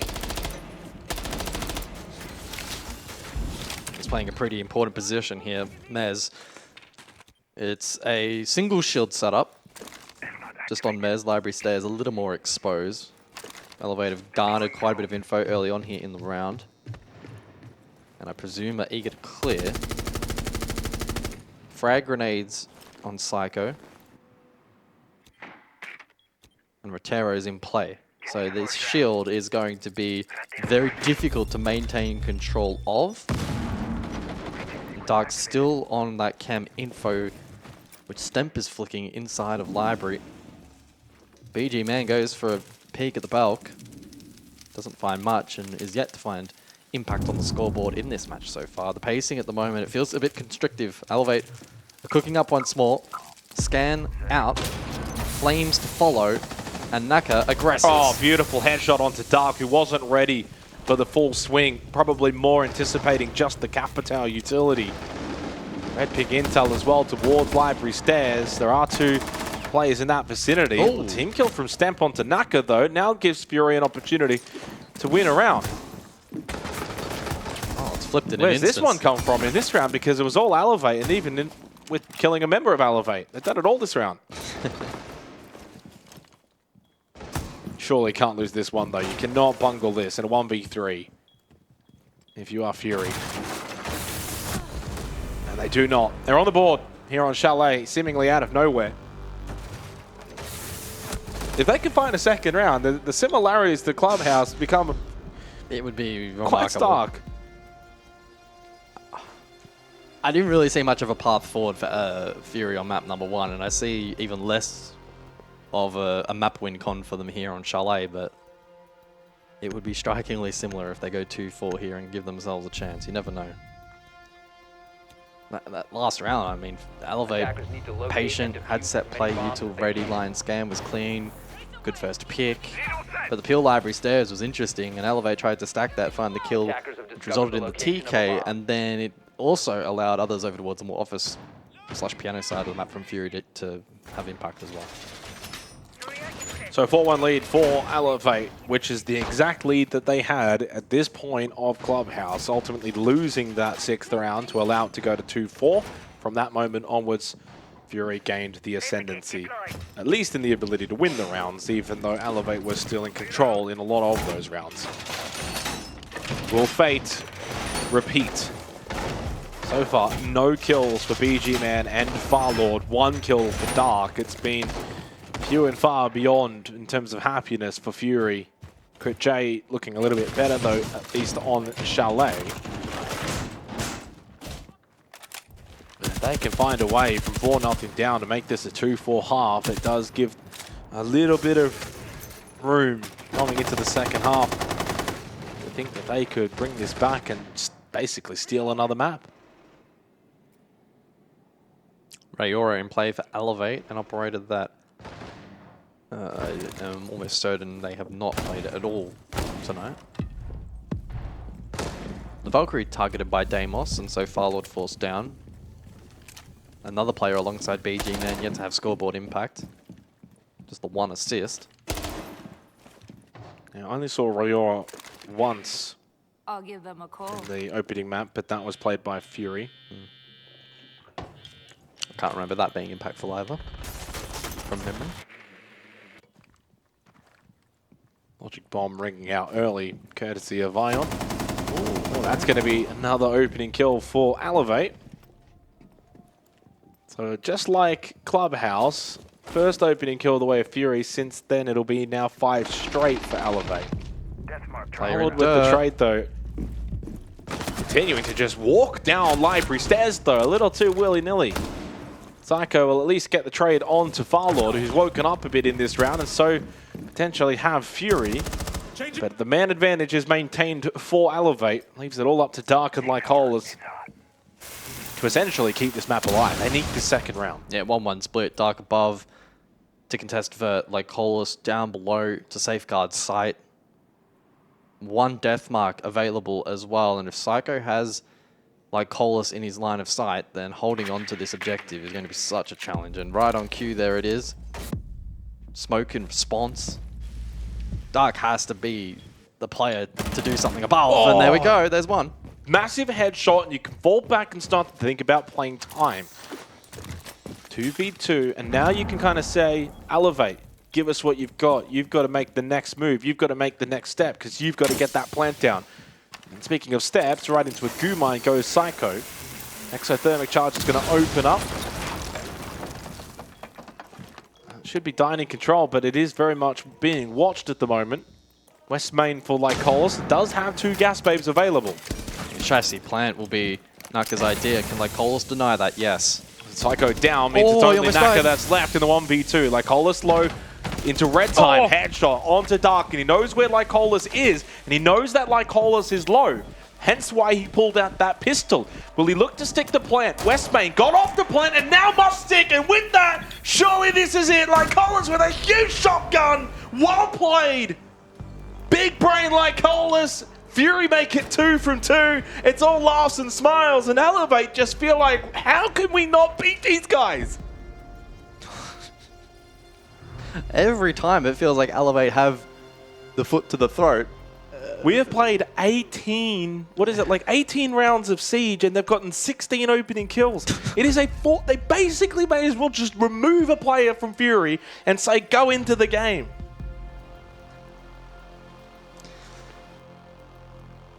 It's It's got to be so frustrating to continually have advantage and then not convert. All that aside though, Jake, they still lead this match. Well, Fury is not exactly the embodiment of a top attacking team in the Asia region. 47% attacker win rate puts them rated 5th. Not really that amazing. And the defense from Elevate. 54%, which is actually quite a bit higher than Attackers need to Fury's locate numbers, and puts them defuse as 3rd. many bombs as they can. Bomb located I think by Elevate attackers. probably did enough in that first half, and so far it's playing out in a similar manner to, you know, the group stage game that we saw last week. That was a good shot from Dark. And this is so well played by Lycolis. I think Naka just had to stick. Right here, why are you resticking? Yeah. Rush him with the pistol and give yourself a chance. Still probably likely to lose against the shotty, but you have to take your chance there. You're never planting with a player that close with 2 seconds on the clock. I mean, we're micro-analyzing in the moment, of course, that 5 seconds you're making left. these decisions Yeah. almost subconsciously, but Attackers at the death, Elevate defuse the bomb. so many times on Clubhouse, just letting Fury get away with murder. I mean, the difference here, though, between Club and Chalet is on Club Fury went defense. And it's a little bit easier to sit back and feel comfortable on defense. You got to attack now to bring this game back. Don't get me wrong, they at least got those 2 rounds to give them that little hint of momentum heading into this half. No sense of Well, fearlessness that's a from freebie. Farlord, yeah. And the opening kill streak on this map now does come to an end. It stays at 5. Changing mags. I mean, I really like that. Potentially for pre-plays drone, knowing that that West Main trophy area is clear. Send it forward, find a freebie. ADS devices will already be placed though. Last week it was only 2 attacking rounds found for Fury in their attacking half. Here they come. We'll need 4 at minimum.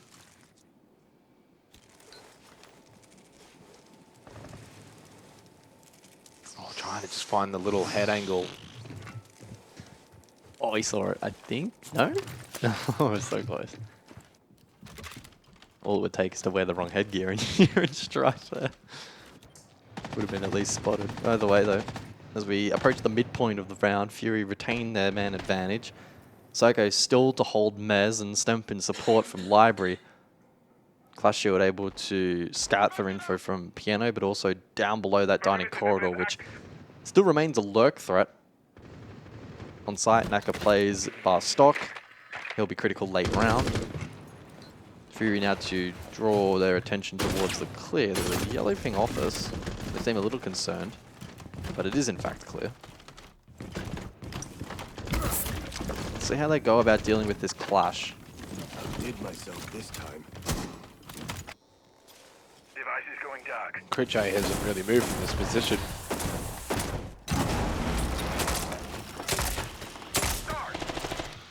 I think the next kill is going to be the all-important one, and it does not go their way. They lose the Blackbeard. No trade. Now a little bit more difficult as well to go for this pinch. Top Library starting to get concerned as well for the time management of Fury's perspective. I think Critchay's trying to prep for the vault here to offer support, but we'll see if that's successful. 30 seconds. Kit just making its way down the library hallway. Dark, though, goes wandering, caught by Romeo. But only 2 up now for Elevate. A couple of trades in favor of Fury, and suddenly Naka's the only one left alive. Deep in bar with a Nitro. And a little bit of information from up above. The red ping intel. He will look to rotate, reposition down into the game's hallway, and expecting them to go for that bar plant and looking to then thus deny at the last second. But BG Man is watching the hallway. 3 rounds straight for Fury. Nitro in pocket. Could that have been the difference maker? Perhaps unreliable from that position. Nonetheless, we'll never know. Fury now trailing by a single round. Wow. From 4-0 for Elevate to 3-4 to Fury. This has been bizarre. This is one of the most resilient performances I've ever seen inside of the server. There's so many numbers and so many indicators that Elevate should be dominant. All the metrics say that Elevate should be a round or 2 away from winning the series. And they're several rounds away from losing it. This is like in sports where you got the expected goal ratio, expected score. Elevate have had 30 shots on target and Yeah. they've landed 1. Fury have had 3 shots on target and landed all of them. Yeah, exactly. That's a staggering match to watch, but it's also very entertaining. It's been a lot of fun. Setting up. And I have no idea where it's going to go from here. Yeah, I mean, again, if you follow the numbers, you probably expect this to go to 3 maps, and if you just follow the storyline, you probably expect Fury to close this out. But it's when we start to then follow that storyline of a team like Fury who are doing it in the unexpected way, that's when it falls apart. So we just stay neutral. Yeah. So Brava in play for the 8th round, and Lycolis will be pretty eager to identify some of that information and take it off the board, most namely the F-Not Mines. Banshees to an extent, default cams too. I'm looking to deal with default in garage, exchanged a couple of shots with Ion. He pops up elsewhere at 6-3. Kucho has been an interesting player to watch throughout this series and now finds himself with some confidence. Lord with the opening kill as well, back on that power attack. Oh yeah, it was like really, really solid, but then also was near the opening death in the previous. Another opening kill for Elevate though. So what are we up to now? Is it Well, the streak is over because the previous round Fury got the opening pick. 16 in the series though, I think. It's so far only been 3 attacking opening kills for Fury. So, sorry, 3 opening kills for Fury in the entire series. And yes, that graphic at the top is correct. They did definitely win the first map.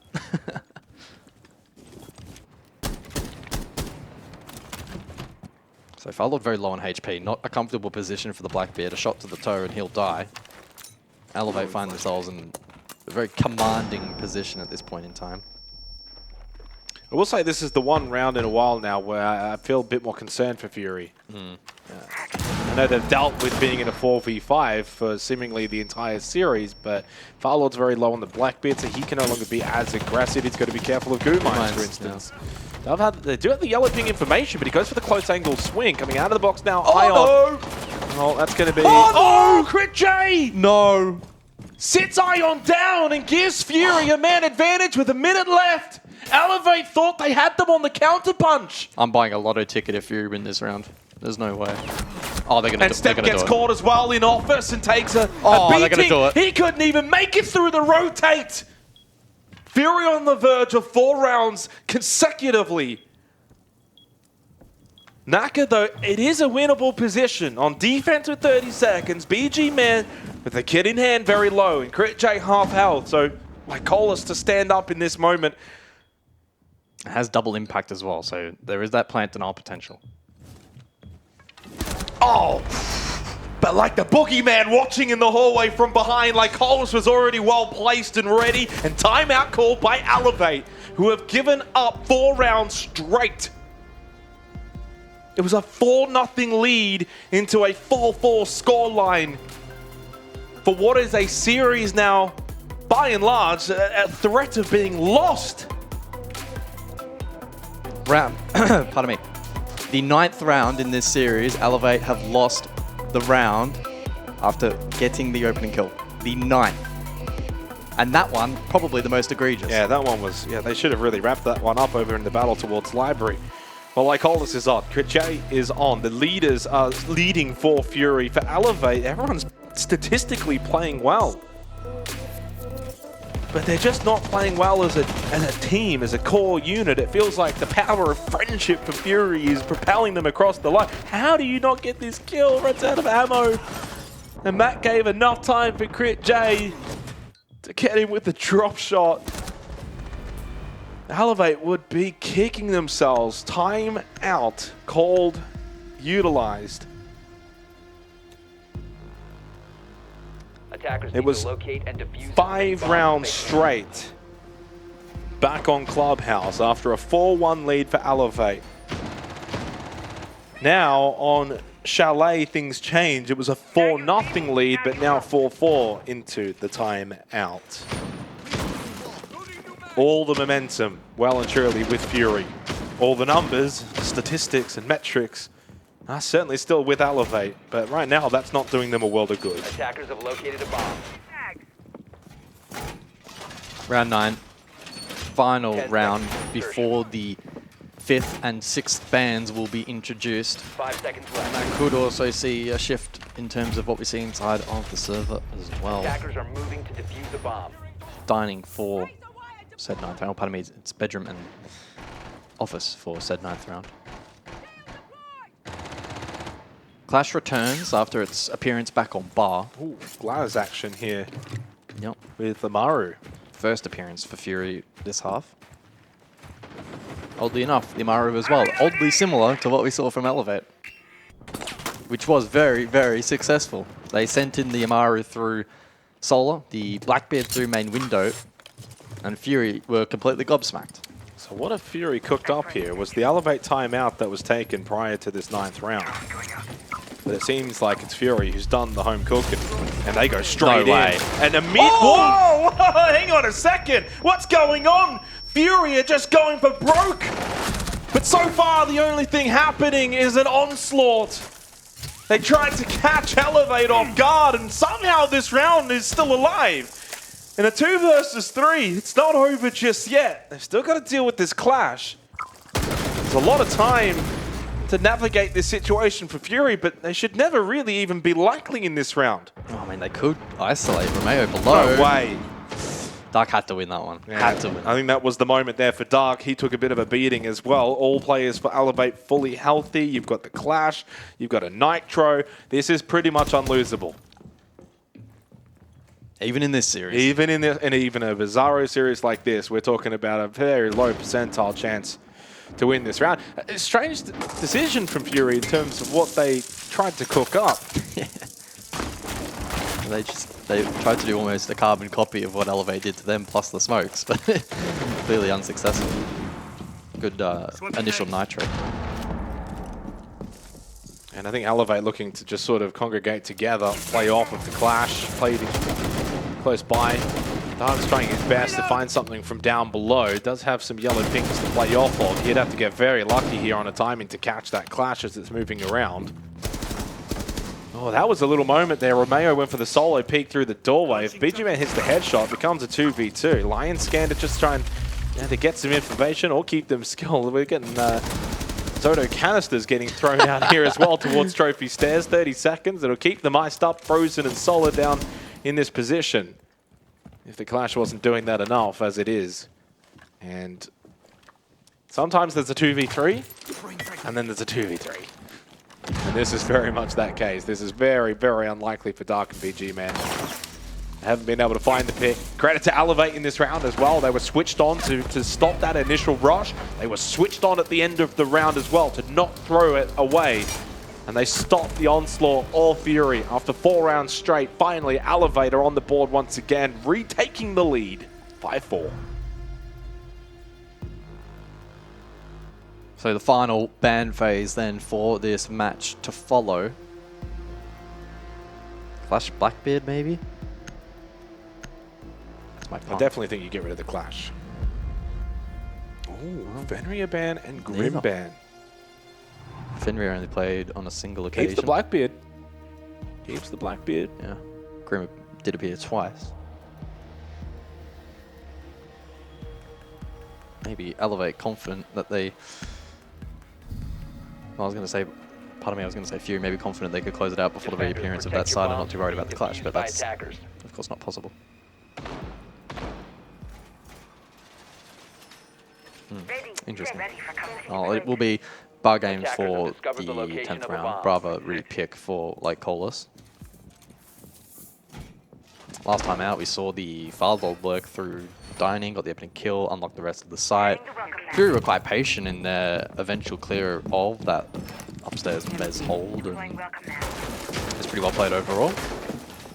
See how they go about it this time, though. I highly anticipate Elevate to be more clued in on this kind of lurk position and prevent it from being viable. And that camera right there will be critical in gaining information if Fury are to go for that play again. They did swap to the IQ in response to Valkyrie, so deal with these cameras, find them out. Okay, so the pre-plays. They're really hard countering the lurk. Doesn't work though, does it? They brought the Brava as well instead of the Dockerby. Cam and at least the Nitro spotted, so it will be unsuccessful. No, good work there from Fury. Scanning for electronic. You can see Stamp and Romeo flicking those games right now. Is there a second one in Trophy? Oh no, it just hasn't been shot yet. Okay. Boop. Nothing there, my friend. I'm sorry. When you call and she doesn't pick up. Yeah, I wonder if Farlord just continues to go quick here as he kind of did earlier in the half. Well, he's found out the contact. Yeah, met with gunfire though. 3 and 9 for poor old Farlord, but he has certainly had some moments in this series. He was much better on Clubhouse.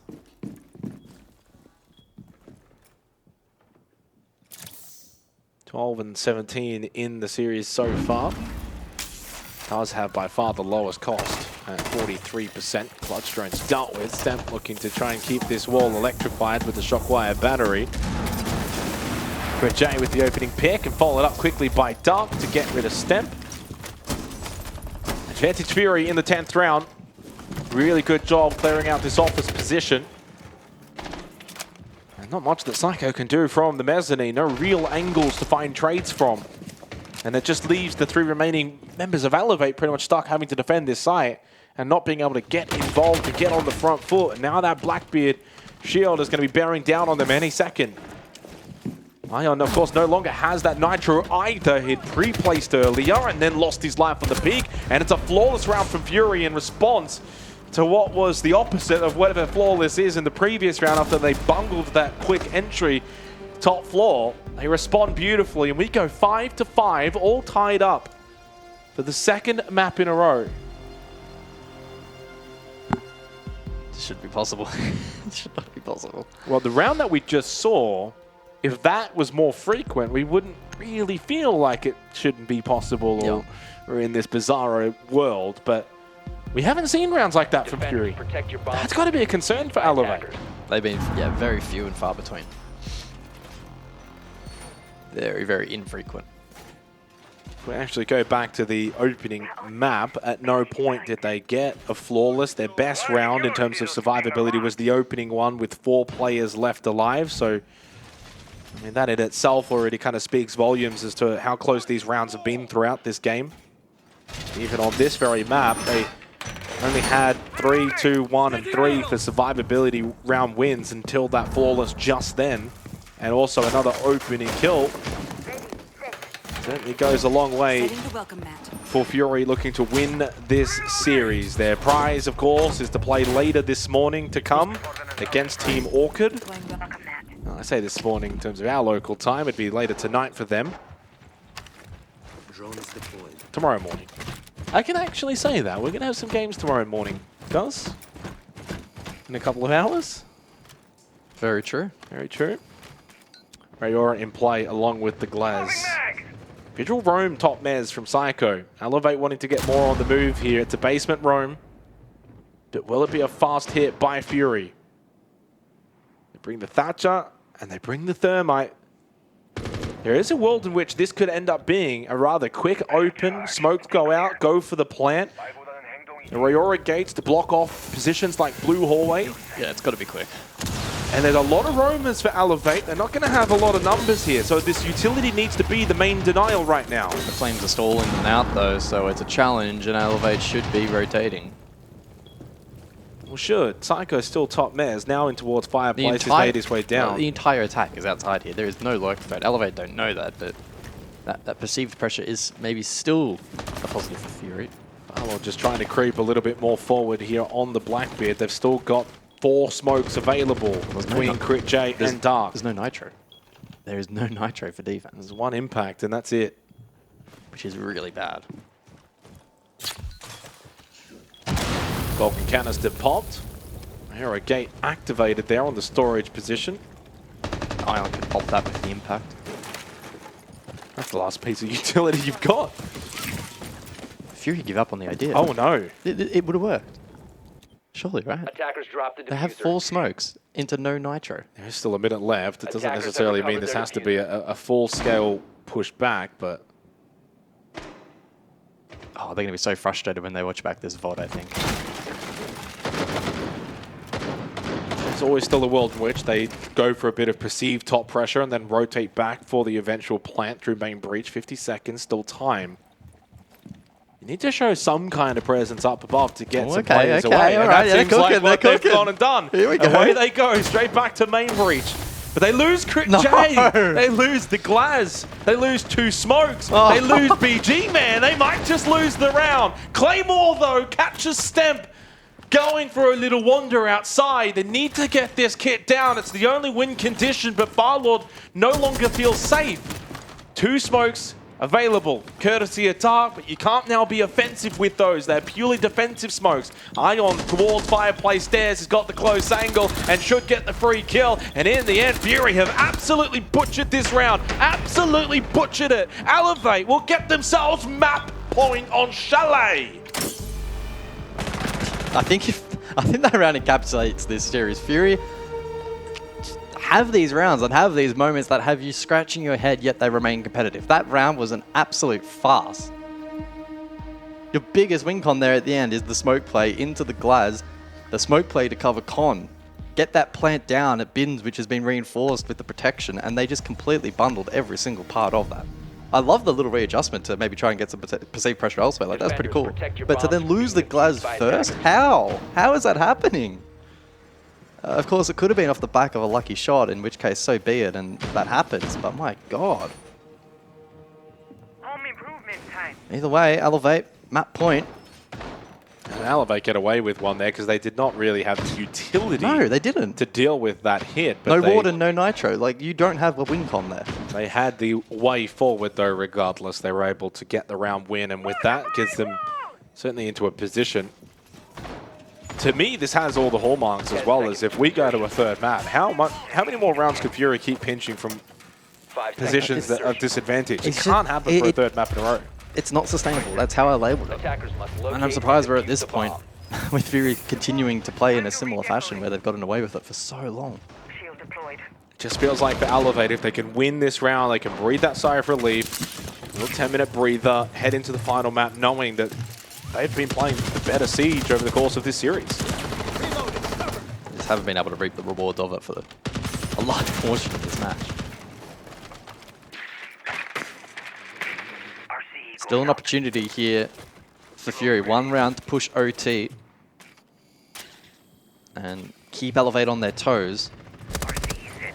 The Clash reappears. It has been impactful. It's been strong for Elevate, and Fury elected not to ban it out heading into these final rounds. Firelord to aggress on the Blackbeard, and that will be library controlled. Bedroom sight for this final round of Rogue. Stamp aggressing outside at Ego, okay. Can just scan for info. And they have the mirror set up down below, which is impactful. Romeo with Nitro for late round. Fine as well in flank position. Reloading. Fury largely ignoring all of that and going direct.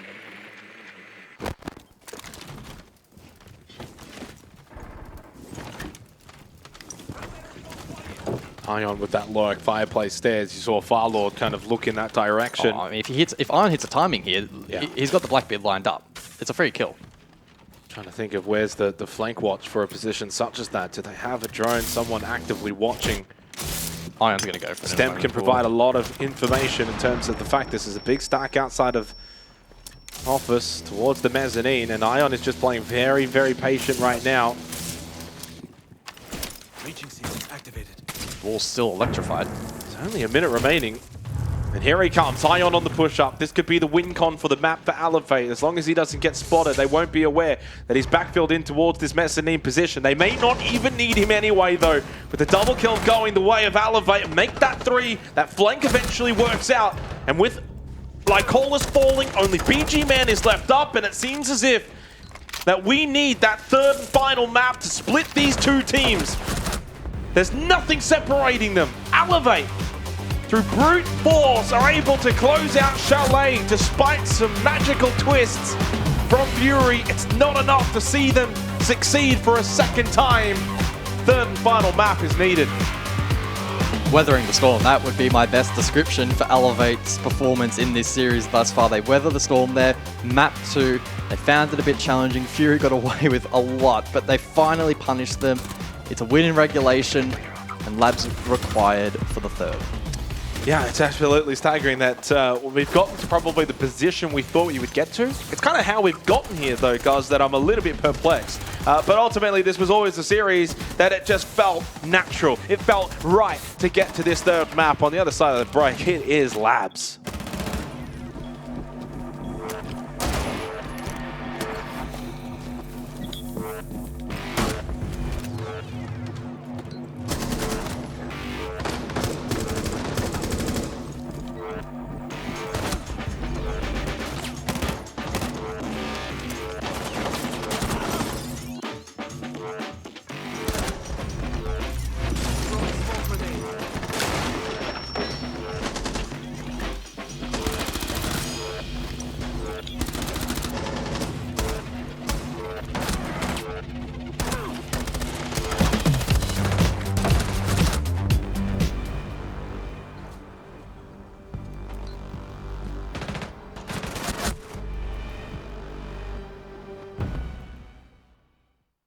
มหาลัยอะไรแต่ว่าในตอนนั้นแบบหลังจากแข่งไปสักพักผมก็ด้วยที่เป็นวัยรุ่นแล้วก็ดูแล้วว่าอนาคตในตอนนั้นเนี่ยมันน่าจะดีอยู่ครับผมก็เลยตัดสินใจตอนนั้นไม่เรียนต่อก็คุยกับพ่อแม่ตรงว่ายังอยากโฟกัสแข่งก็เลยตัดสินใจไม่เรียนต่อแล้วก็โฟกัสในด้านการแข่งหลังจากตอนช่วงที่ใกล้จบม.ปลายเลยครับหลังจากตัดสินใจก็ไม่ค่อยมีแรงกดดันจากครอบครัวเท่าไหร่ครับครอบครัวเหมือนเข้าใจแล้วก็ปล่อยให้ทำมากกว่าก็ตอนที่Challenger League หรือว่าทัวร์นาเมนต์ที่คัดเปิดเข้าให้โปรลีกของ Rainbow Six Siege ในของ Southeast Asia เนี่ยสามารถเปิดให้สมัครได้เราก็สมัครไปเล่นนะครับมันจะแข่งประมาณเป็นรายอาทิตย์เก็บแต้มแต่ทีมที่แต้มเยอะน่ะจะได้เข้าไปในโปรลีกเราก็เก็บแต้มกันแล้วก็ขาดแต้มนิดนึงเลยอดเข้าไปก็เลยได้เข้าไปเล่น Challenger เราก็ไต่เต้าขึ้นมาจาก Challenger เป็นทีมที่ดีที่สุดเสร็จแล้วปุ๊บพอเราขึ้นมาเป็น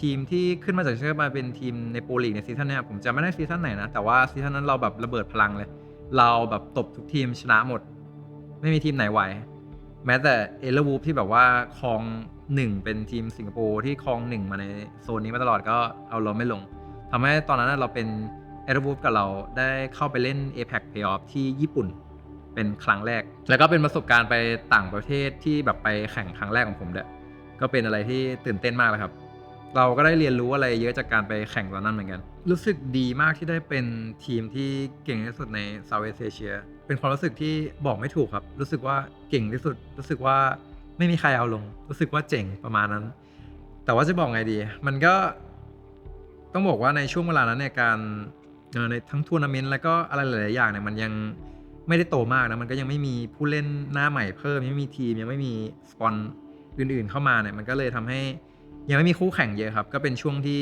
เราได้กอบโกยแล้วกันกอบโกยไปเยอะอยู่ครับอยู่ช่วงหนึ่งเลยก่อนที่จะจอยฟูรี่เนี่ยตอนที่อยู่กับคิวคอนเฟิร์มเป็นปีที่เหนื่อยมากครับก็พอมาเรื่องการจัดการต่างๆเราก็ต้องบอกว่าช่วยๆกันทำให้ผมเนี่ยต้องได้รับหน้าที่ในการเป็นทั้งคนส่งเอกสารแบบว่าตอบกลับอีเมลอะไรพวกนี้แบบ paperwork ด้านหลังบ้านด้วยตัวเองด้วยทำให้แบบว่าก็รู้สึกเหนื่อยเหมือนกันนะผมในตอนนั้นทำให้รู้สึกแล้วก็ยิ่งการแข่งขันเนี่ยแต่ก็ยังโชคดีครับที่ในที่สุดก็ช่วงต้นปีนั่นเองก็ฟิลลี่มาเคาะประตูเปิดโอกาสให้พวกเราได้ต่ออายุทีมนี้ได้ไปต่อ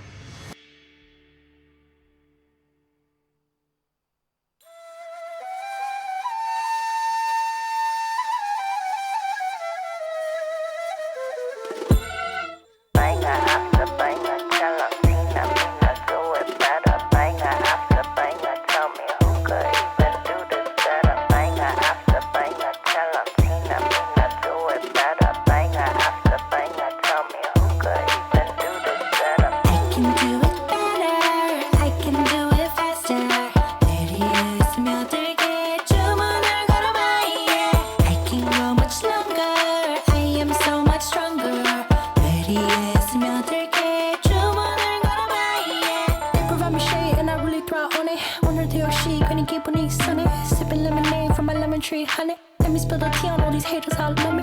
누가 봐도 killing it, winning attitude. 당당하게 올라가, see my altitude. 나랑 맞서 싸우면, baby, you would lose. If I wasn't me, I get it, I would hit me too. I can do it better. I can do it faster. 내리에 스며들게 주문을 걸어봐, yeah. I can go much longer. I am so much stronger. 내리에 스며들게 주문을 걸어봐, yeah. 자신과의 싸움에서 지면 야구르지. 매일매일 일어나서 부터 보는 거지. Look in the mirror, say you're a winner. 주문을 걸어봐, yeah. In a bad mood, 바꿔버려 in a hurry. 꿀꿀한 기분 털어버려, I don't worry. Get through the weather, feeling get better. 주문을 걸어봐, yeah. I can do it better. I can do it faster. 내리에 스며들게 주문을 걸어봐, yeah. I can go much longer. I am so much stronger. 내리에 스며들게 주문을 걸어봐, yeah. Banger after banger, tell 'em Tina, me not do it better. Banger after banger, tell me who could even do that better. Banger after banger. Banger after banger. Banger after banger. Banger after banger. Tina, me not do it better. Who could even do this better? I can do it faster. 내리에 스며들게 주문을 걸어봐, yeah. I can go much longer. I am so much stronger. 내리에 스며들게 주문을 걸어봐, yeah. Banger after banger. Banger after banger. Banger after banger. 주문을 걸어봐, yeah. 처음 본 순간부터 눈을 뗄 수가 없었어. 이 세상 하나뿐인 너 처음 봤으니까 빠졌으니까. Then you got me sinking low. 사랑이란 단어로 썸도 아닌 썸을 타며 행복한 줄로. 친구들이 다들 바보래. 사랑 표현 못한 벙어리. 한 번도 안 해봐서 어떡해. Honestly. Cause 1, 2, 3 중요한 건 you and me. 내 곁에만 있다면 Baby can't you see. 자꾸 쳐다보면 뭐해. 말이라도 걸어봐. 속마음을 표현해. I know it's gonna be alright. 손이라도 잡을까. 봄에 안겨볼까. Whatever your love language. I know it's gonna be alright. Can't take all this hot and cold. Love shouldn't be this hard. I know 뭐라고 있는지도 모르겠잖아. 어렵지 않아. 무슨 생각한지도 정말 진심인지도. Guess like I've never guessed before. 나 좋아하는 건 맞아. 친구들이 다들 바보래. 사랑 표현 못한 벙어리. 한 번도 안 해봐서 어떡해. Honestly. Cause 1, 2, 3 중요한 건 you and me. 내 곁에만 있다면 Baby can't you see. 자꾸 쳐다보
You're my world 모두 다 스쳐갔지만 영원한 your generation 놀래 나의 미래 놀래다면 내일 No Oh It's your generation 새로운 generation It's your generation 새로운 generation It's your generation 나로 날 긴 시간 어제와 내일 또 지나 어디까지 갈까 한길지 몰라 무한한 루머 열린 꿈 미래를 꿰뚫어 볼 view 다른 의미 you're my rule 다시 펼쳐보는 데서부터까지 feel so good 난 여기 you and I You're my world 모두 다 스쳐갔지만 영원한 your generation 놀래 나의 미래 놀래다면 내일 No Oh It's your generation 새로운 generation It's your generation 새로운 generation 지나온 어제는 새로운 너를 만나 You're my world 모두 다 스쳐갔지만 영원한 your generation 놀래 나의 미래 놀래다면 내일 No Oh It's your generation 새로운 generation It's your generation 새로운 generation It's your generation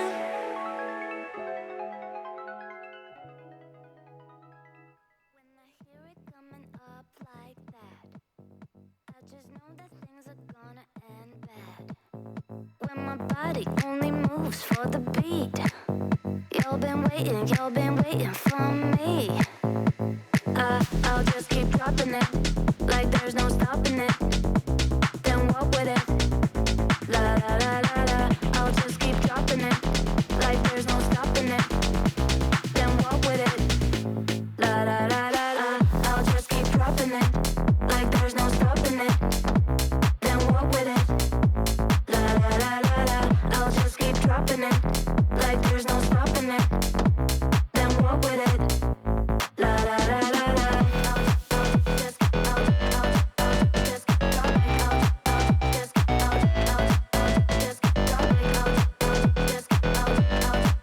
just drop it just la la la la la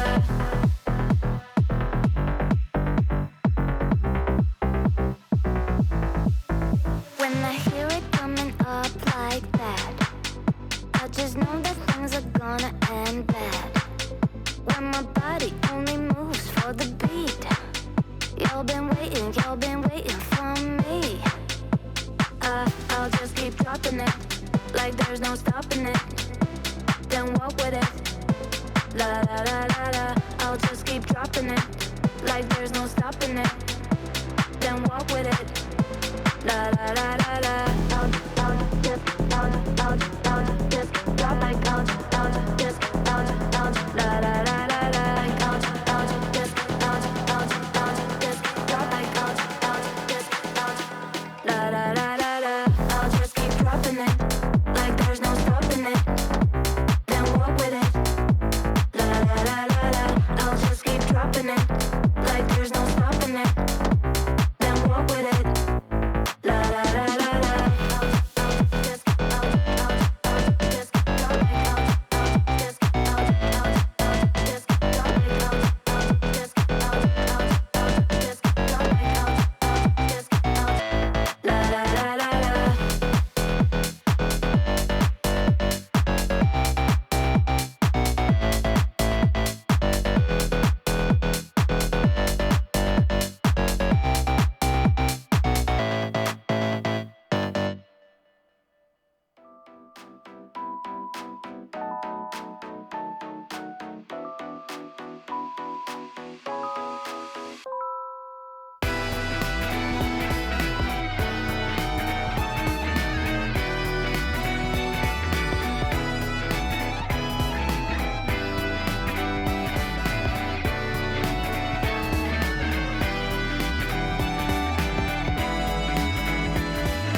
も泣かないきらりきらめく夜のムーンライト影る街に一人歌うどこにだって安らぐ場所 So deep into the night, we head to Night Haven Labs to decide this series. Fury and Elevate. It's been an intriguing one, Michael. Very fun one. A lot of the stuff around it isn't probably been all that fun. You probably didn't notice the cold though towards the end of that shivering. game. It heated up at the end of the map too, but now it's cold again. You're just gonna get moving and you'll be fine. Yeah. Fury and Elevate. It's been a doozy of a series. One where you can't really look at a lot of the numbers and that tells the story. This has really been an eye test kind of game and a feel game. Fury start defense on Labs. Does that give you a bit of confidence for them? Well, yeah, in theory, there's army available as well with the Mav Ace Kaid Bandit bans. Somewhat, sure, but that's in direct contradiction to the point you made at the beginning, which is throw logic out the window. So Exactly. Throw all logic out the window for this final map. At this point, I wouldn't be surprised if we see Fury get 10 opening kills in a row. Anything crazy. and can lose happen. every one of them. And lose every single one of them. I don't know. It's been a fun one. 7-5 on Clubhouse for the first map, which feels like a lifetime ago. 7-5 on the previous map of Chalet in favor of Elevate. To their credit, what I will say, it looked like it was going to be another one similar to Clubhouse that was going to slip away from them. 4-0 lead, followed then by a 4-4 scoreline. And at that point, it really did have the makings of Clubhouse all over again. But this time they were able to mentally deal with that, get the job done, get over the line. Third map to decide who plays later tomorrow morning in a couple of hours. It's scheduled for 2.5 hours, but that's obviously not going to happen because it also says, scheduling wise, that Weibo and Soul's Heart are starting in 4 minutes. But as we know, that's not happening. Highly unlikely. Unless this is like a forfeit right now. And even then, it wouldn't be enough. And of course, for those that missed the earlier game today, Soul's Heart 2-1 victory over Daystar. That one an 8-7, 7-2, 7-5 banger. And so far here, this one also to 3 maps.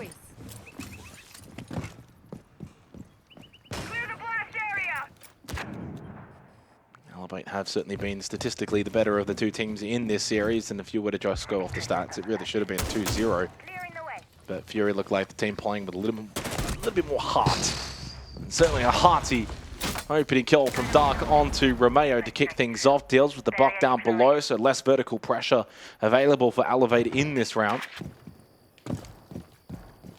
Considering the lineup that Fury do have employed defensively and considering their site choice, this really should almost be foregone conclusion territory. It really wouldn't take much more to solidify this opening round. So the clash in play, and CritJ can scan for info on that portion of the map iron below.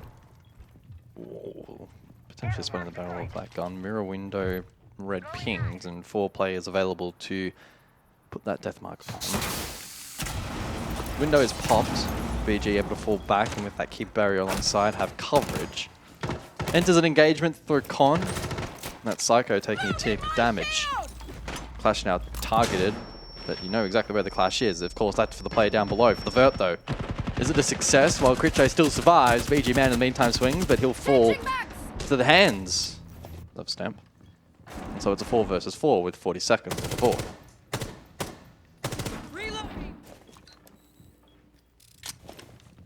Certainly looks a little bit more winnable now than it did 30 seconds ago. They find a way to dispel this clash, who's so low on health. No Nitro available for Lycolis. In fact, not a lot of utility, but the rush through the doorway, well, just didn't really seem like the likeliest of paths forward for Elevate in this round, but they had to kind of just go for broke, considering so low on time. 3 players so low on health here for Fury, but with that headshot from CritJ, who's played the clash well this round, it will very much give Fury the opening round win here on Night Haven Labs. That's a good way to kick off the 3rd and final map. They'll be very, very content with the way that they've started here. Opening pick, good sight hold defensively, didn't break down defensively later in the round. Coming into this final map, all 5 players of Elevate 100+ EPS. And 2 for the side of Fury, like Hollis and Crit J. We know Crit J started quite slow in Clubhouse, but he's got himself up to a positive KD. I thought he played the Clash really well in that round. Defenders, protect your bombs from being defused by attackers.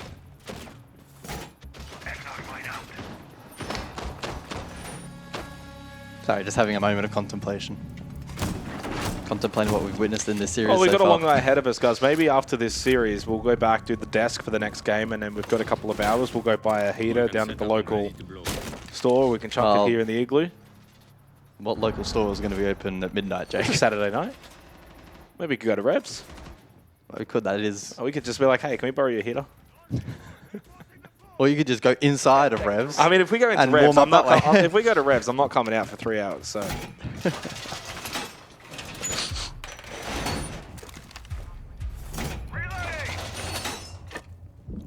So round 2 then. And the Blitz in play for Elevate. We haven't really seen a ton of Blitz throughout this series. No, have we haven't actually. Have we seen it at all? It has been banned at various times in the series. Yeah, true. Blackbeard has certainly had a reliance, and the Blackbeard as well, but Blitz far more limited. So we'll see if Naka can use that to maybe shift the tempo a little bit in this round and use that shield as a tool of aggression. Shock drones as well in play, and well, here is some of that aggression on display. Naka in through Cafeteria, closely followed by Romeo, and well, closely contested by the defensive Fury, who will peel. Not wanting to give up the ground necessarily completely for free, will look to recontest with the cross established alongside Crit J. Keep in mind, like Cola's also in control. So a 1-3 split, Firelord as well, second floor for this basement defense. Crit J Dark not finding a lot there on that Oryx roam. Ball back towards basement. Logic bomb from Ion. He's played a lot of the Dockerby so far tonight.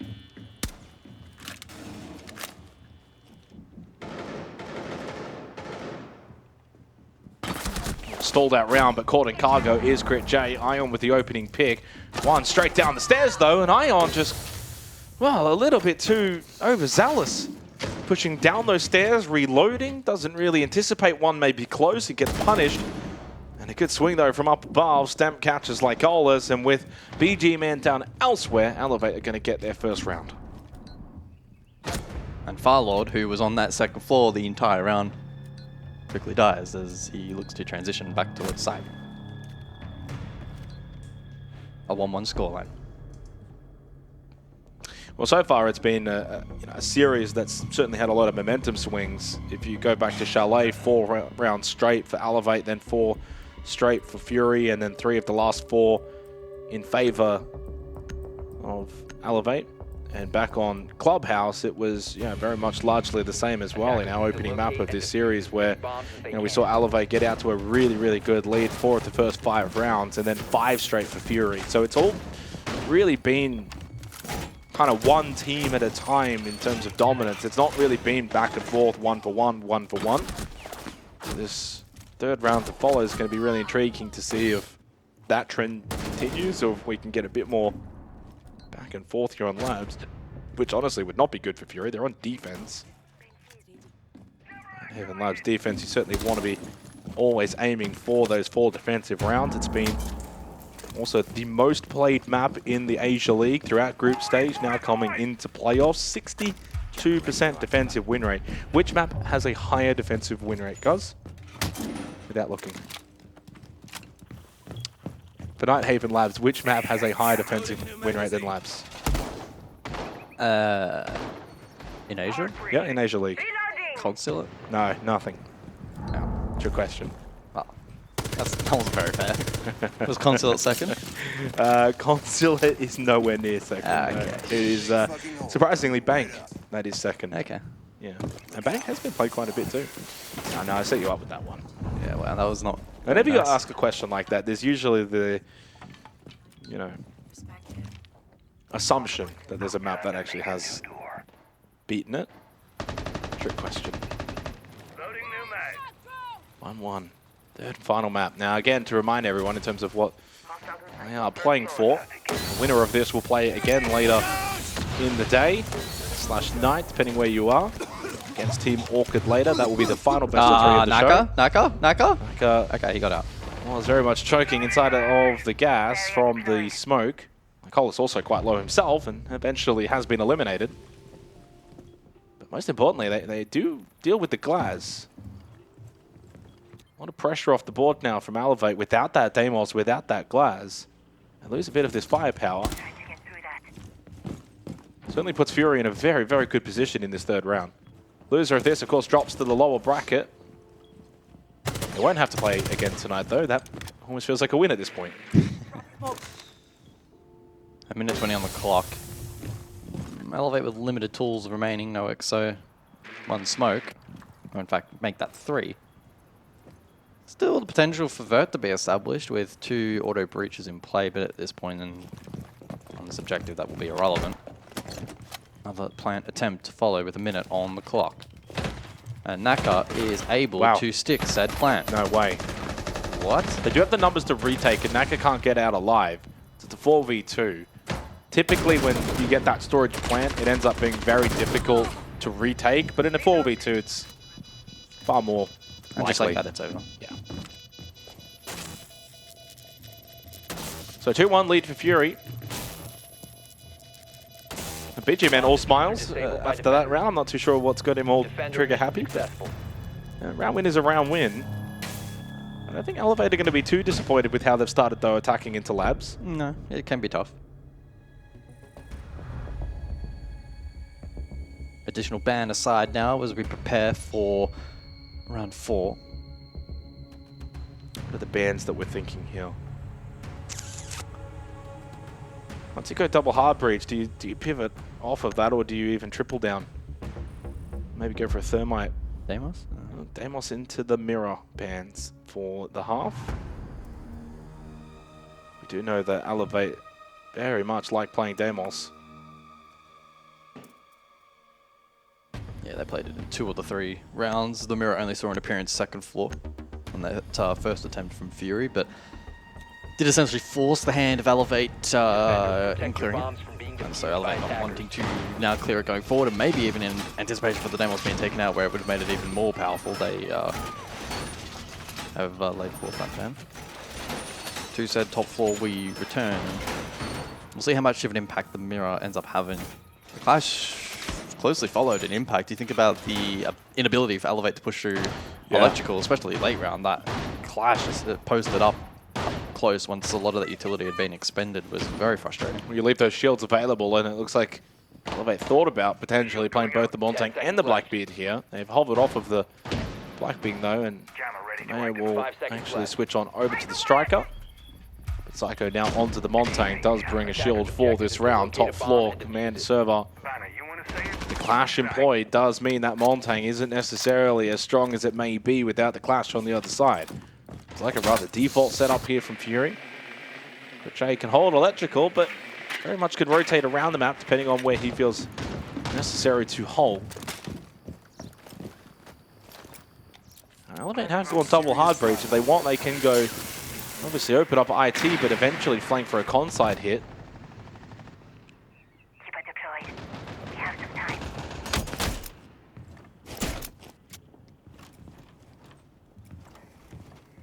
I take over DARP, and Crit J can contest that early with protection of the Clash shield. Yeah, especially while storage is not controlled, but yeah, pivots back over towards electrical, probably look to peel back then. Tuck inside. Does need to be a little bit careful of the potential cut back. Well, if you had someone kind of holding storage down below, you could be super aggressive on that Clash and hold the breach in IT, but without someone there, it's too risky. Lack of Deimos as well may prove difficult in dealing with the Clash. Ooh. Nice Nitro Salvo from Lycolis, right into the face of Stemp, deals with the Brava. Deep into IT now though for Psycho. They still have so much control here, Fury. They have the positions to set up these crosses. Quick J watching for the conside hit, which has allowed Psycho to waltz through IT. Towards rafters now, and allowed a couple of others to make their way through IT. So it's an IT-centric hit, but the Clash is nowhere to be seen in terms of that side of the map. Does not matter. They catch Romeo, and with that, it's a two-player advantage now for Fury. And the Goo Mine stepped on as well for good measure for Psycho. Naka does find a kill onto Farlord. They deal with the Warden. Oh, no. And Ion catches out Dark straight into server. Oh, a whiff there. Ion should have died. And Psycho pulls the pistol out along with the Goo Mine. And suddenly the Clash loses, a lot of its strength. And Crit J just goes for the turnaround and Turtle and dies. And the round is won by Elevate. On top floor, command server. Until maybe now. No. There's still 40 seconds. Naka quite low in the battle, and he loses it out to BG Man, who makes it a 1 versus 1. It's the game of throws here in round 4 of Nighthaven Labs. BG versus Ion to see who can close out this 4th round. It's honestly far more important for Fury. And I mean, that mine's going to make the plant now very, very difficult. Ion likely needing to go for the kill. And Ion is already cleared out that left corner. Good knows flash. he's now inside of IT. The flash, the prone. What is BG Man doing? He just doesn't need to move there. don't pull the audio apart.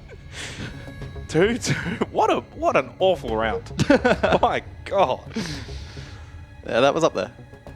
There was a lot of misses. Such a good round though for Elevate to be able to collect a scalp like that. I mean, the Nitro is good, and then Fury knew Ion was over in this position. Crit J left them stranded by doing a weird reposition. Ion was able to progress towards site. Then Elevate couldn't trade out BG. The Clash was so useless in that round. Like, you had essentially Electrical and IT were the only forms of like entry contact from Elevate, and Crit J's over in Connector. Crit J went for the kind of play that you make if it's a 5 versus 1, and in doing so threw it for his team by letting that control be established. That was really, really poor. And Elevate take top floor. And with that, a second attacking round, which certainly puts the pressure now on Fury. They must win these next 2 rounds defensively. Honestly, a 3-3 half is probably not good enough in Labs. Quick update in terms of opening kills, 4 rounds in. 3 of them have gone the way of Fury. Yeah, I don't even know what that really means anymore at this point. I've lost it. It doesn't really change anything. Well, they're not dominant for Elevate. That is more so my consensus. Yeah. If you have just joined us, Elevate have absolutely dominated opening kills in this series. Like, dominated. Yeah, like Like 90%. 90% tile kind of numbers.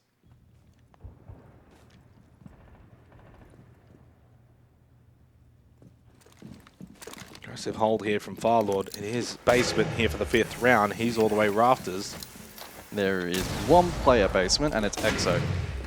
There's a blitz available if they want to go for a rush, but it looks like it's just going to be breaches opened up down below and then clear back up above. And the kit's on the other side of the map as well, well and truly away from those breaches. So they're going to go for a roam clear. Gumine stepped on for the blitz, which does slow them down in said clear. Oryx, an intriguing decision to maybe try and counter Naka here.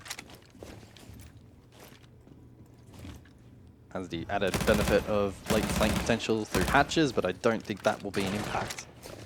I wonder what Naka does in face of this Oryx. Has to maintain a level of distance and ensure that his team is covering, and that is the case. Romeo looking for the angle. And with the opening pick though, and it's on to Farlord, who was playing Rafters as army for basement side Labs, and he can't stay alive. Psycho does lose his life, so it does mean even numbers. Heading into the final minute of this 5th round, barricade up from BG Man in assembly.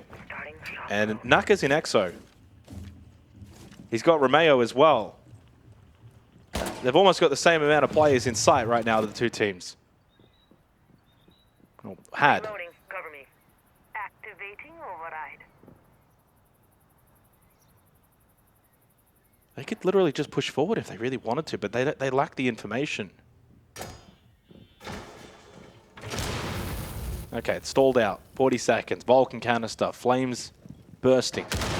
But you can see kind of what Naka wants to do in terms of the plant once those flames are extinguished. And with that kill onto Dark, he gives the man advantage. And no nitrocells available either. And you've got Stamp already in position to watch this cross through. 95% elevate round win here, Yeah. surely. Surely. Into position. So far, Naka has not been denied until that moment. PG Man does stop him. Ion is very low. He is excruciatingly low, and Crit J will steal this round for Fury. 95% chance. I don't know what I'm talking Well, about. that's a 5% chance in that. With no Nitro and the cross hold from Breach, I don't quite understand how that has been able to play out. I mean, just clean shots from Fury. Elevate getting caught on swings, that's essentially what it's boiled down to. And with that, a narrow lead, heading into second floor for the final round of the half. Defenders, protect your bombs from being defused by attackers. Coming on game.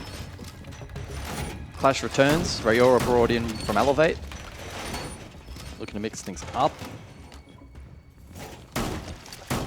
Last time we saw this site, not too long ago, it was a bit of a fast from both teams. So I think both rosters will be looking to really minimize mistakes. That's going to be absolutely critical. They win the Clash again as well, and we know that that had little to no influence, but to be fair, it's an easy... play it properly. If they play it properly, it's an easy fix to solve. Just don't go... Easy fix to solve.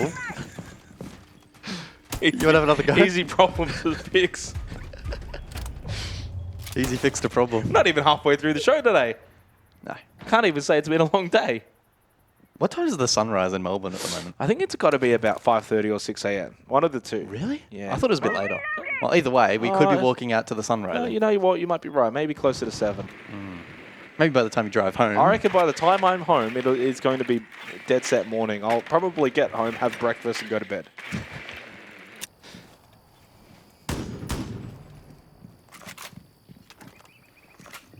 What are you going to have for breakfast?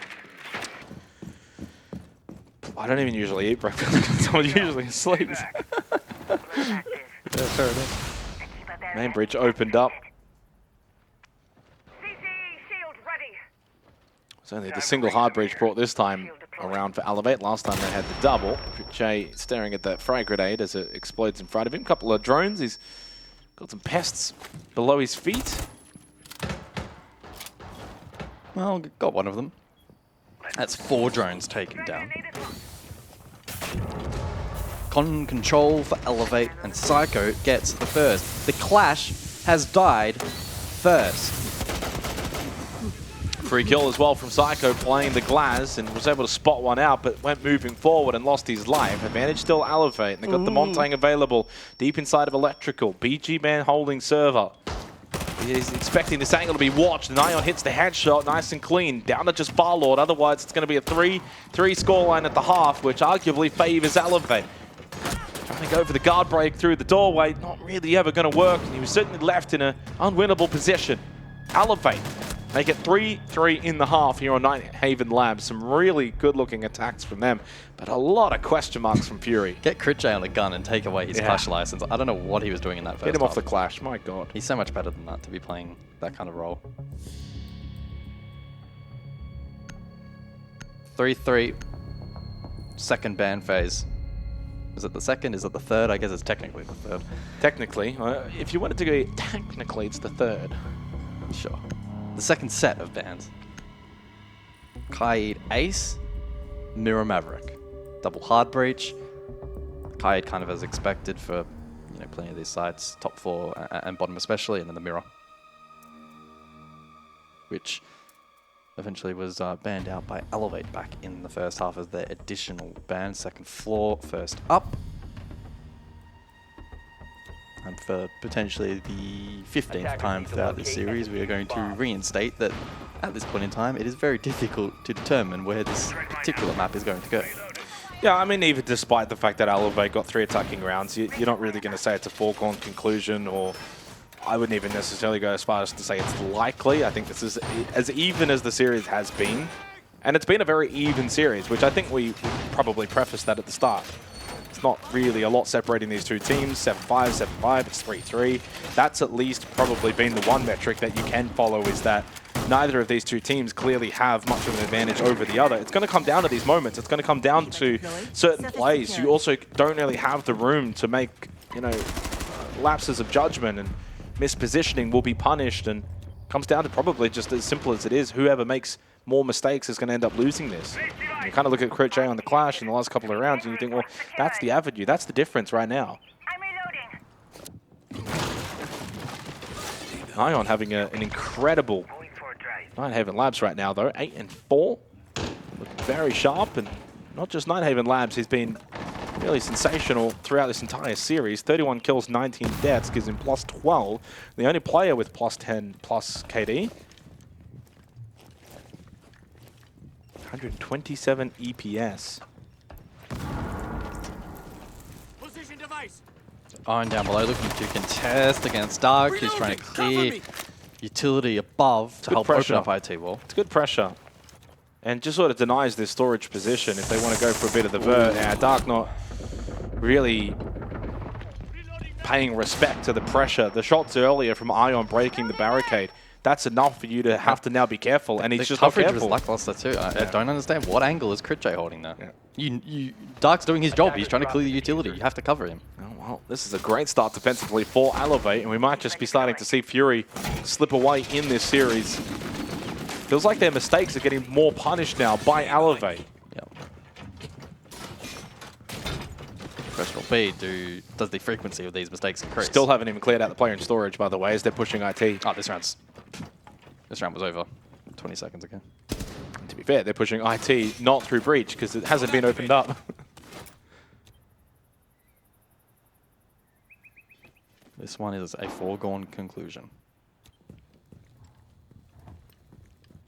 I'm just saying this for a bit of added suspense in the off chance that 95. throw it. What percentile would you get? 98. 98%. 98.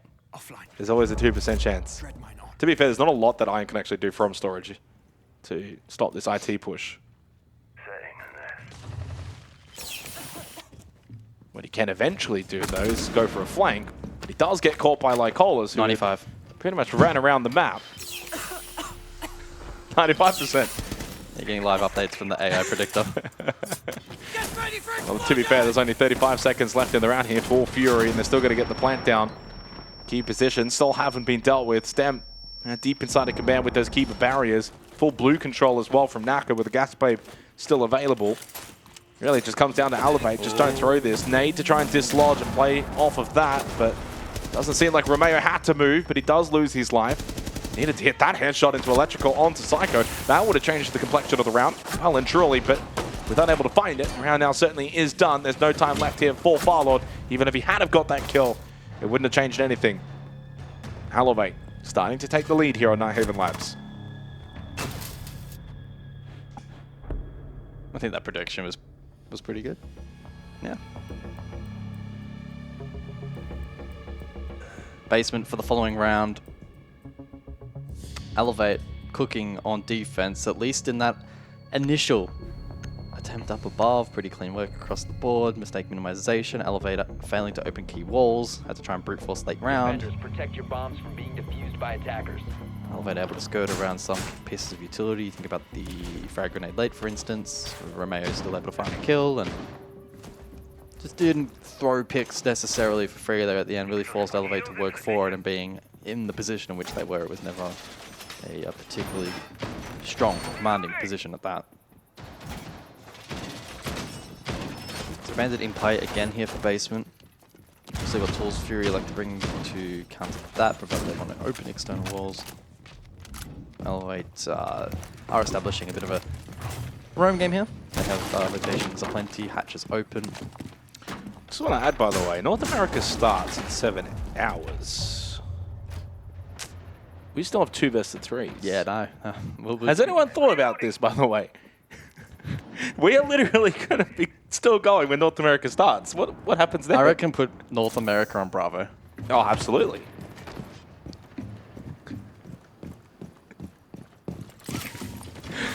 I had to double check it because I was actually thinking the point I was actually going to make is we got APAC North after this. And I realized, hang on, isn't North America on this morning? They could wait. Surely we're going to go for another 7 hours, though. Surely not. Well, it's the fact that you said another, because it's going to be 7 hours for the first 2 best of 3s. We've got 2 more, and they're going to be some good ones. Way better win 2-0, though, right? I would imagine. Well, they have been known to sometimes troll. Been a little bit of trolling tonight from a couple of teams. you go, Psycho. And luckily, I bit my tongue. I was about to say this maybe feels like the time for Elevate to have the most control we've seen, and then they give up the opening pick just as they're starting to look good here on Nighthaven Labs and maybe gain the ascendancy. But they allow an opportunity for Fury to strike. This is just a really pure example of round-to-round siege. Momentum seemingly having very little impact as Fury doubled down and gained themselves a 5-3 advantage, but that cut short. Romeo onto BG. Man, right elsewhere, Ion forced down blue. But like Coles is able to find his man. And so it's back to a 2-man advantage for Fury. I give them a call. Call rains out. Ion to be spotted. Oh, feet! Oh, almost legs. And feet. They are connected. They are. The foot bone's connected to the leg bone. No? Ah.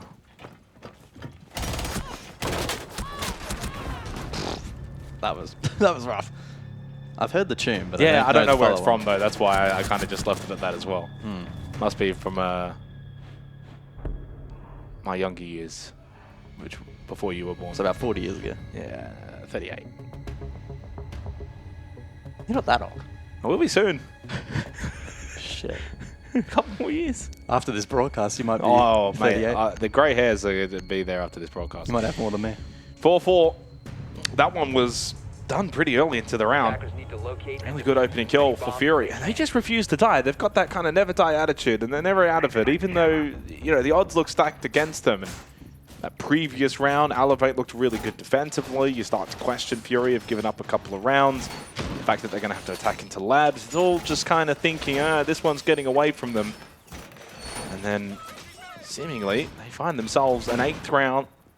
And we continue to go back and forth. And I'd say, of the series, guys, this has probably been the most back and forth, the least momentum-based map in the series.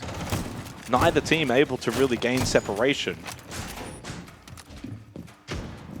Clash employed once again, this time by Romeo. Farlord on the Montang. Mykolas has been massive. Double-digit kills here in the third map. He's been their highest rated player in the series. 28 kills, Crit J 28 kills. The next player is BG Man on 18. Huge discrepancy for Fury. Leading all comers is Ion with 32 kills across the 3 maps. Let's have a good look. So tertiary site then, round 9. Once again, an opportunity for one of these teams to break ahead by a minute margin. 4-2 split from defense. It's only Naka on site, rest of the team above contesting the clear from Fury. We'll kick things off by opening up IT. And in a moment's time, they'll be looking to try and enable Dark here on the Deimos, who has 4 of these defenders available to Deathmark. So there's been some good drone work from Fury in this round. They've only lost the 2 thus far. And with Farlord also in play, pressure will begin to mount. Romeo can look to respond, clash IT, but rotates. Maybe an assistance of Ion, then flicks back. Psycho also pillar. So they have the triple cross here. They have the triangle set up here defensively. The Fury need to find their way through, try and break through this defensive hold. Chrismont Mine, I think, is still active above the doorway. It was thrown by Ion. Indeed it is. Oh, cape. It's a cape. It's a head. It's a kill for Ion onto Dark, and it gives Elevate the slight lead here in the 9th round. Onto the Deimos too. And onto a player that can have a lot of influence in rounds. Ion keeps moving forward past server. Sensing an opportunity to strike once more. Yellow ping intel. Knows to push back on the other side of Con. But Ion is now prepared, but it's a Montang that sees him first, which limits his ability to find a kill. 60 seconds and Fury getting stalled.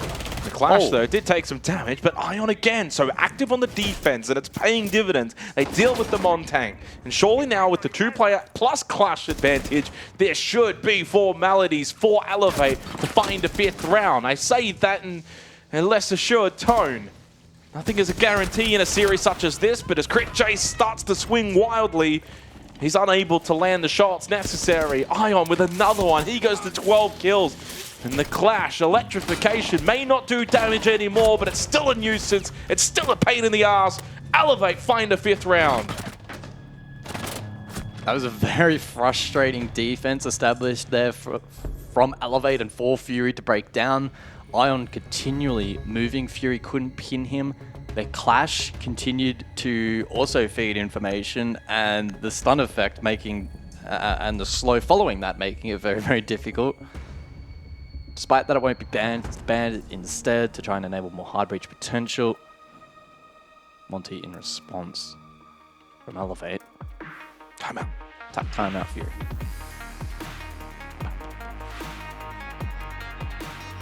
Turn it up. Oh, yeah.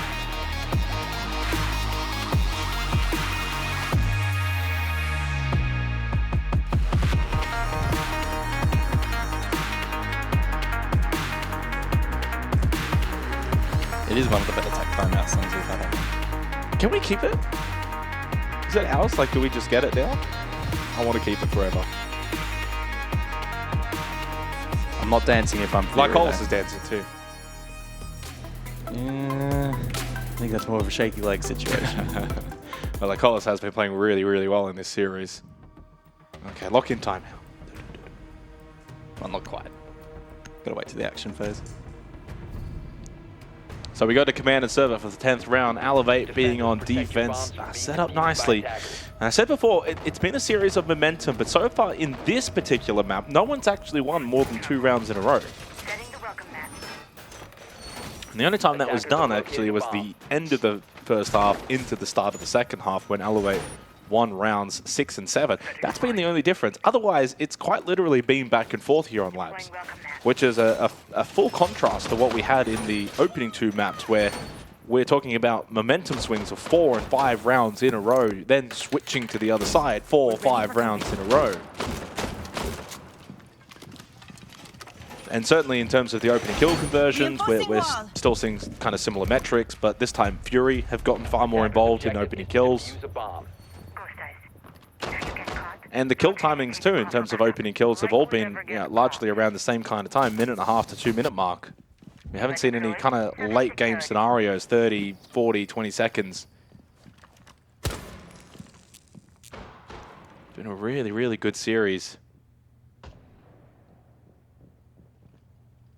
The winner of this will get a 2 to 3 hour break, probably closer to 3 hours. Yeah, have a midnight snack. Now, my understanding is, I think Singapore time is about 2 hours behind us. 2. So it's 9 PM there, so you've got to wait 3 hours. So you essentially got to wait till midnight. And then off you go. Rev up. Pop an energy drink. Ready to go. All 3. Shit, I might need one too.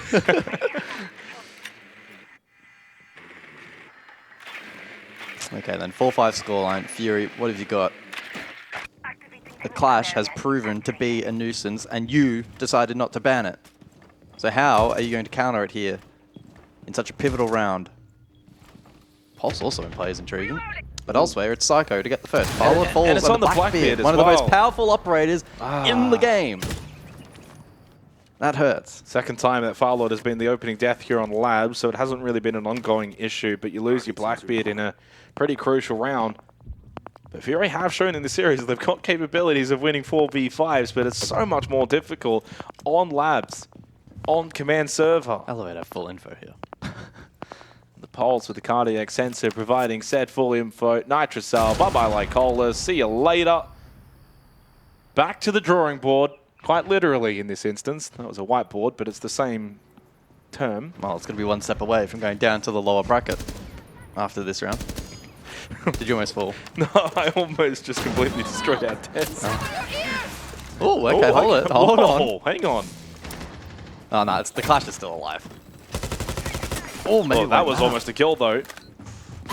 Oh, Oh, Frostmat. uh-oh. The old Pogmat comes back to strike, and Elevate will find themselves going into the 11th round with a match point advantage as BG Man in the 1v4 may as well take the full 30 seconds here because he's not winning this one. 99.99%. Yeah. And really, the 0.0001% is really just if the servers crash. Their team house just explodes and they all DC. So 6-4 Elevate. This is going to be the largest lead on Nighthaven Labs between either of the two teams here in the final map of this series. And thoroughly deserved. For all it's been said and done, as fantastic as this series has been, and we've seen some strange things in this series, I think Elevate really is the team that deserves to win this. I think that's pretty undeniable at this point. Elevate deserve to win this series. I think Fury have been very gallant. I think they've been fantastic to watch in terms of playing on heart and passion and almost like an underdog. Not a lot's going their way. They're not playing the most clinical and classical Siege, but they've still found ways to win. That's been enjoyable to watch. But if we're talking about the raw numbers and the statistics, and we're talking about the better stylistic play of Siege, it's Elevate night and day. Deserve to win this series. It's not done yet, but they got a 2-round buffer on defense Labs. It's really all about just getting the job done now. And their reward will be a match against Team Orchid in a couple of hours' time. Team Orchid, of course, finishing second in the league, got themselves a direct spot into the upper bracket semi-finals. The match to come after this is going to be Weibo versus Soul's Heart. What a game that promises to be. I genuinely think that can go 3 maps. 5 seconds to insertion. Say that again, but don't smirk. I genuinely believe that could go 3 maps. Bomb and defuse it. You're smirking again. I'm not smirking. You are. How am I smirking? No one's going to believe you anyway. That's so disrespectful. You're just lying. I'll just be honest and say that I think it's a 2-0. You think it's a 2-0? Well, I mean, I'm basing it off, I think Weibo's the kind of team that can throw a map. Yeah. They certainly can. I was looking, by the way, Elevate did end up being Team Orchid's second last play day. This was roughly about a week ago. That one was 7-5 on Bank, so they will renew Pleasantries in a couple of hours' time. If, of course, Elevate get the job done here. If or when? It feels like when. It's only a 2-round difference. You can't really say this one's done just yet. Funnier things have happened. Fury need to step it up, though. The last couple of rounds have been disappointing. Yeah, they look like they're starting to fall asleep a little bit, and they need something to just spark them up back to life. Ion has been the absolute standout superstar here on Labs, that 14-6. Probably one of the better, if not the best individual performance we've had in the series. Might even snatch top spot from Stemp if he keeps it up for the last round, potentially the last few rounds. Over the course of the entire series. Oh, maybe I haven't refreshed. It is Ion at 37 kills, and he's firmly out in front. Oh, he sure is. Oh, push back. Farlord able to stay on his feet, though. And they've lost Stemp and Ion. Okay. This one's not done. This Fury do spring to life in this match point round. Like lightning, they have struck, and Elevate were not ready. Wrong place, wrong time, and it seems like 5-6 is beckoning. Just when it felt like the sting had maybe been taken out of this series, Fury just will not die.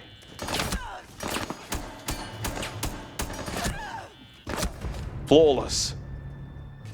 Got to do it one more time to force overtime. Now, who's got double defense here on a map where defense is, well, as we know, so strong? I'm not throwing you under the bus. I'm still talking. I haven't necessarily thrown it to you just yet. I might actually... How long can you feel? How long do you need? Shit. Well, so far, it was, of course, three attacking rounds in the first half, so it's not as if neither team can say that it's been an ultra defensive masterclass. Fury defense. Fury defense. Attackers need to locate Well, 3-3 first No. half. bombs as they can. Sorry, Elevate defense. My apologies. OT side selection, Elevate defenders. Well, I was going to say anyway, it probably doesn't have quite the same meaning as it typically would. A 3-3 first half, and if Fury can force OT, that's a 3-3 second half. So it puts you into that 50-50 kind of position anyway. But you would rather double defense. Reloading! Yeah, Fury just have the dog in them tonight, I'd say. They're playing with raw passion. Playing on friendship. Playing on Friendship. That was the first and only flawless round here on Labs. 10 seconds to go. Had one as well on Chalet from memory. They did lose that map. 5 seconds left. Have we got an OT in us? Attacker's objective is to locate a bomb and defuse Maybe. it. What are we thinking percentile-wise? You're asking. It is control storage. It's 5-5. It is. This is 5-6. 65% elevate. That's. I'll take those odds. Sure. Aggressive hold from Stampede. A lot of Lighthouse as well. importance is probably still on Firelord, not to get kills, but to stay alive on the Blackbeard, be that nuisance. Pressure. It's all about pressure, pressure, pressure. Pressure, try and clear out the IT position if they're going to go for a storage hit. Looks like they got a map there. So playing into the Stamp, Psycho, Romeo, Ion. Playing into the roam. Yeah.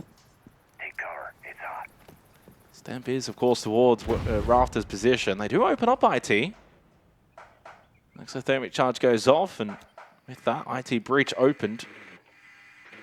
With a double drone over towards electrical, and that might be the entry point here for Firelord. Met at face value by Ion.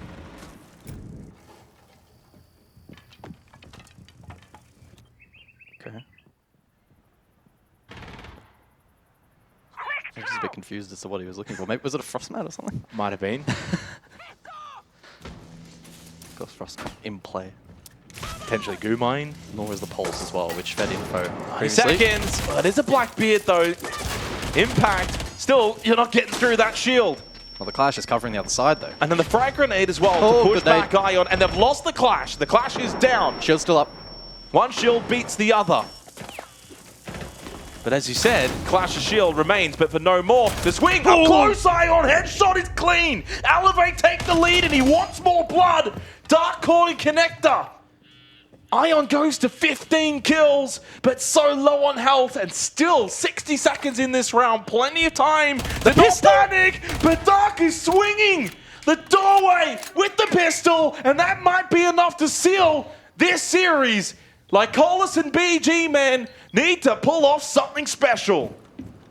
I think we're up to about 90% here, Jake. This is going to be a tough one for Fury. Like Colas, BG, they're great, but they need to connect. Like Colas, 2 flashes, no call, and Elevate firing on all cylinders.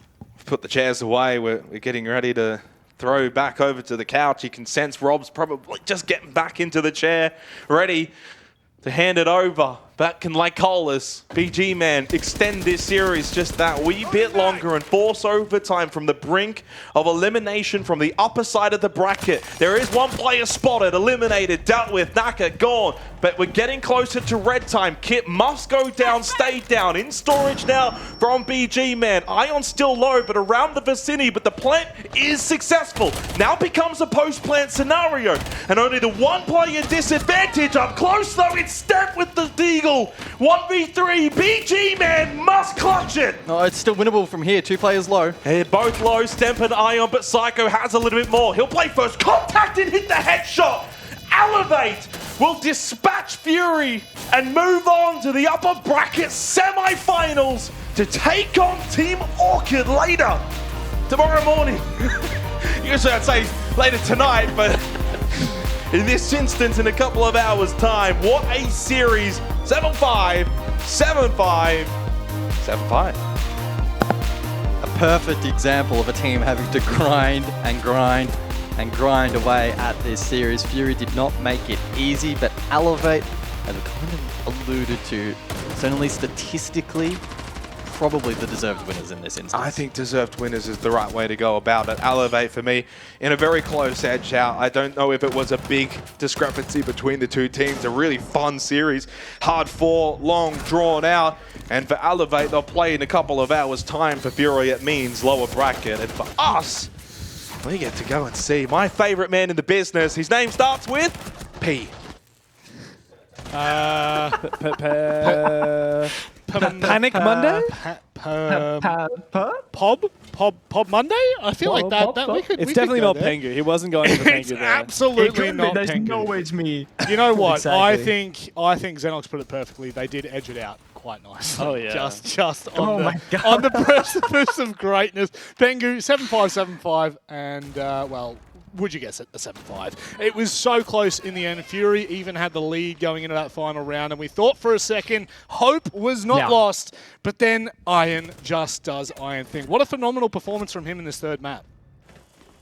It wasn't, but I do want to say one thing though. Elevate, I feel like I don't know if it's a lack of respect maybe for the matchup against Fury, thinking they're not like that good of a team or something, but they were just, when Elevate were defending on all maps, they are running at Fury, just taking gunfight after gunfight. Even here in the very final round in that 3v1, they're still ego peaking, ego challenging, and Elevate had to really work for this one. Yep. It was the double heartbeat ban with the Munty that ended up choking Fury out. The problem solving a bit too difficult, navigating the map a little bit too difficult, and they got Elevate over the finish line, but I thought this would be a bit more convincing for Elevate. Yeah, I think we would have thought that as well, Dev. I mean, the fact that it was so close, every series could have gone over, every map, sorry, could have gone overtime. We'd be here until 7 a.m. But it would have been deserved, in all honesty. The way that Fury kept that game as tight as it was, given Elevate and given the quality of players they have, you're going to take your hat off. Yeah, I mean, you look at how we were at a 6-4, and then Fury were on the verge of pushing us into overtime and actually did so with a flawless round. It goes to show this was a very competitive matchup. Unfortunately for Fury, and very fortunately for Elevate, Iron was on point today. 15, 16 kills by the end of it, and a really solid retake in that last round as well. It goes to show, even though the rounds kind of go a little bit back and forth, Elevate looked like they were in control. Fury managed to plant that diffuser. Elevate managed to hold their composure and get it done in the post-plant. It's a real testament to both of these teams, but as the guys on the cast had already said, it's still going to be a rough slog out from here because Elevate actually have another match later tonight. It will be tomorrow morning for us, at least, by that time, against Team Orchid. So there's a long bracket to run, and the same could be said for Fury. Down at the lower bracket, but not out yet. No, not by any means. There's still a long way to go for both of these teams. This is going to be an absolute slog. Pengu, looking back at this match, do you have a highlight in particular? Oh, that's actually a really good question. I'm not ready for this at all. No, it's okay. I won't throw you under the bus. Look, I think the conversation... No, if you've got something. Okay, how about Farlord clutching up after being, really like negative on the desk and expectations were low and like the cast was like, oh yeah, Farlord the player, he actually played really well today, had clutch moments himself individually. I think that's my highlight. Yeah, no, I think that's totally fair. I believe, did he close out the first map on Clubhouse? I think that was him in a 1 versus 2. Yes, he closed out the first map on Clubhouse. I mean, these are the kind of things, like when you look back, obviously these series go for a very long time. It's hard to remember back to map 1, but it's those instances where you talk about at this level of the game, that's the difference maker that you can have. This could have been well and truly done in 2 maps, but I guess when we look at individual players, a couple do stand out. I've got to say, Lycolis is still at the top end of SEA after all this time, Dave. Yeah, so we've been casting Lycolis since he was playing for Q-Confirm back in 2018. The Paris major qualifier, I'm going to say, was like the first time I remember seeing him and his team.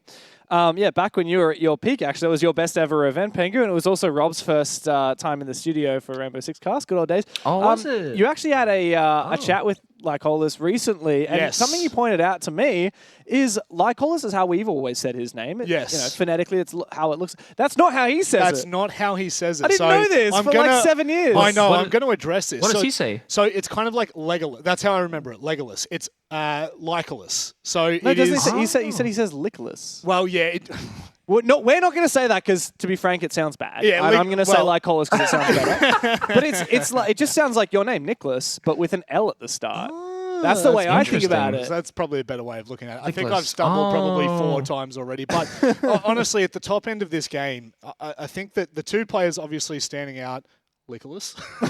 Oh, no, we can't do that. Actually, no, it's got to be Lycolis. It doesn't work. No, but like Iron's performance, third map, maybe, that's a bit of a ridiculous kind of highlight, if you will. But the fact that the consistency is there for this roster is a little scary going into the rest of this bracket. And, well, speaking of scary, how about we bring in Psycho for the first time here on the APL broadcast. Psycho, a very close game in the end. Did you expect it to be so close? Yeah, to be honest, we don't expect it at all. We thought it would be a easy game because we play against them in best of 1 and they play super different right now, so they're playing better. Dev? Yeah, Psycho, welcome to APAC, by the way. It's the first time we've had you on the official broadcast, the first time we've had you here for an interview since you guys moved into the region. Obviously, we already saw you play with Elevate at Rio, but it's quite a different phase for you now in your career. Obviously, you've won World Championships. Now you're here, you're playing in the APAC region. Can you talk to us a little bit about what was the decision behind that, joining up with Elevate, and what it's been like since you've come and you've been playing in the APL? For me, it's a big opportunity playing here because we have like this a good spot, a good chance to go to majors and Envy, and we have like when Justin, the owner, the CEO of Elevate, comes to me, he was super good and he listened at all me and the coach to bring the players we want. So we build a strong project. So I'm super happy to be with these guys, and that's it. Pengu? Nice seeing you compete again, And Psycho. it's my first interview in English, so I'm. No, you've been perfect. You've been amazing, You're doing and great. it's so good to be able to speak with you as well. Obviously, Yeah, it's strange. It's I've been following your games since you debuted way back in the day in Brazil, obviously in the lead up. And Pengu, you're obviously playing against Psycho time and time again back in the day. Yeah, Pengu, I'll let you ask your question, mate. Yeah. Now, I was going to say, what's the team dynamic like right now? Is it you being a big veteran, kind of having, leadership and guidance for the other, younger players, so to speak, or is it more of like a team effort? Do you feel like you are the leader of this one, or is someone else taking the leadership role in the server? No, I think the most leadership become with the coach, and I'm learning a lot with them. And to be honest, in the other teams I have, especially in AP, we don't have this type of situation. And I don't know, I just here to learn and improve my game. That's incredible to hear, even after becoming a world champion. You're still looking to learn. That's absolutely nuts. I've got to ask you, obviously, I think the biggest question on everyone's mind, obviously, is how are you settling in? But I think for many viewers, this is the first time we've seen such a significant kind of import come into the region. It's a whole team. How have you found the teams in APAC? Now that you've been in here for well over a month, you've had plenty of games, plenty of scrims. Where do you see APAC nowadays? Yeah, the main difficult for me is because here a lot of teams play in different play styles, and we don't know the teams so well, so we don't know which map they are playing so good. So, but at all the teams are playing super good. I think we scrims a lot with Brazilian teams when we are in Brazil. So, to be honest, in Brazil everybody thinks the APAC teams are super bad, but that's not what I see here. They are just maybe they don't have a lot of strats like Brazilian teams and some stuff like that, but they are good players, individually good players, Well, there we go. I don't think we ever. Yeah, we never need to do another broadcast again. We'll cut it here. That's a great way to live. Any questions from you, Dev? No, Pengu. Anything from you, mate? Happy. Wonderful. What we'll do, Psycho, we always give you the opportunity here. Is there anything you'd like to say for people watching before we potentially talk to you again at the end of the night? Just say thank you to everyone cheering for us right now. I know don't have a lot of Brazilians because at this time in Brazil is super early, so but thank you to everyone. Psycho, thank you very much, mate. Best of luck in your match later. Thank you. That one will be very interesting.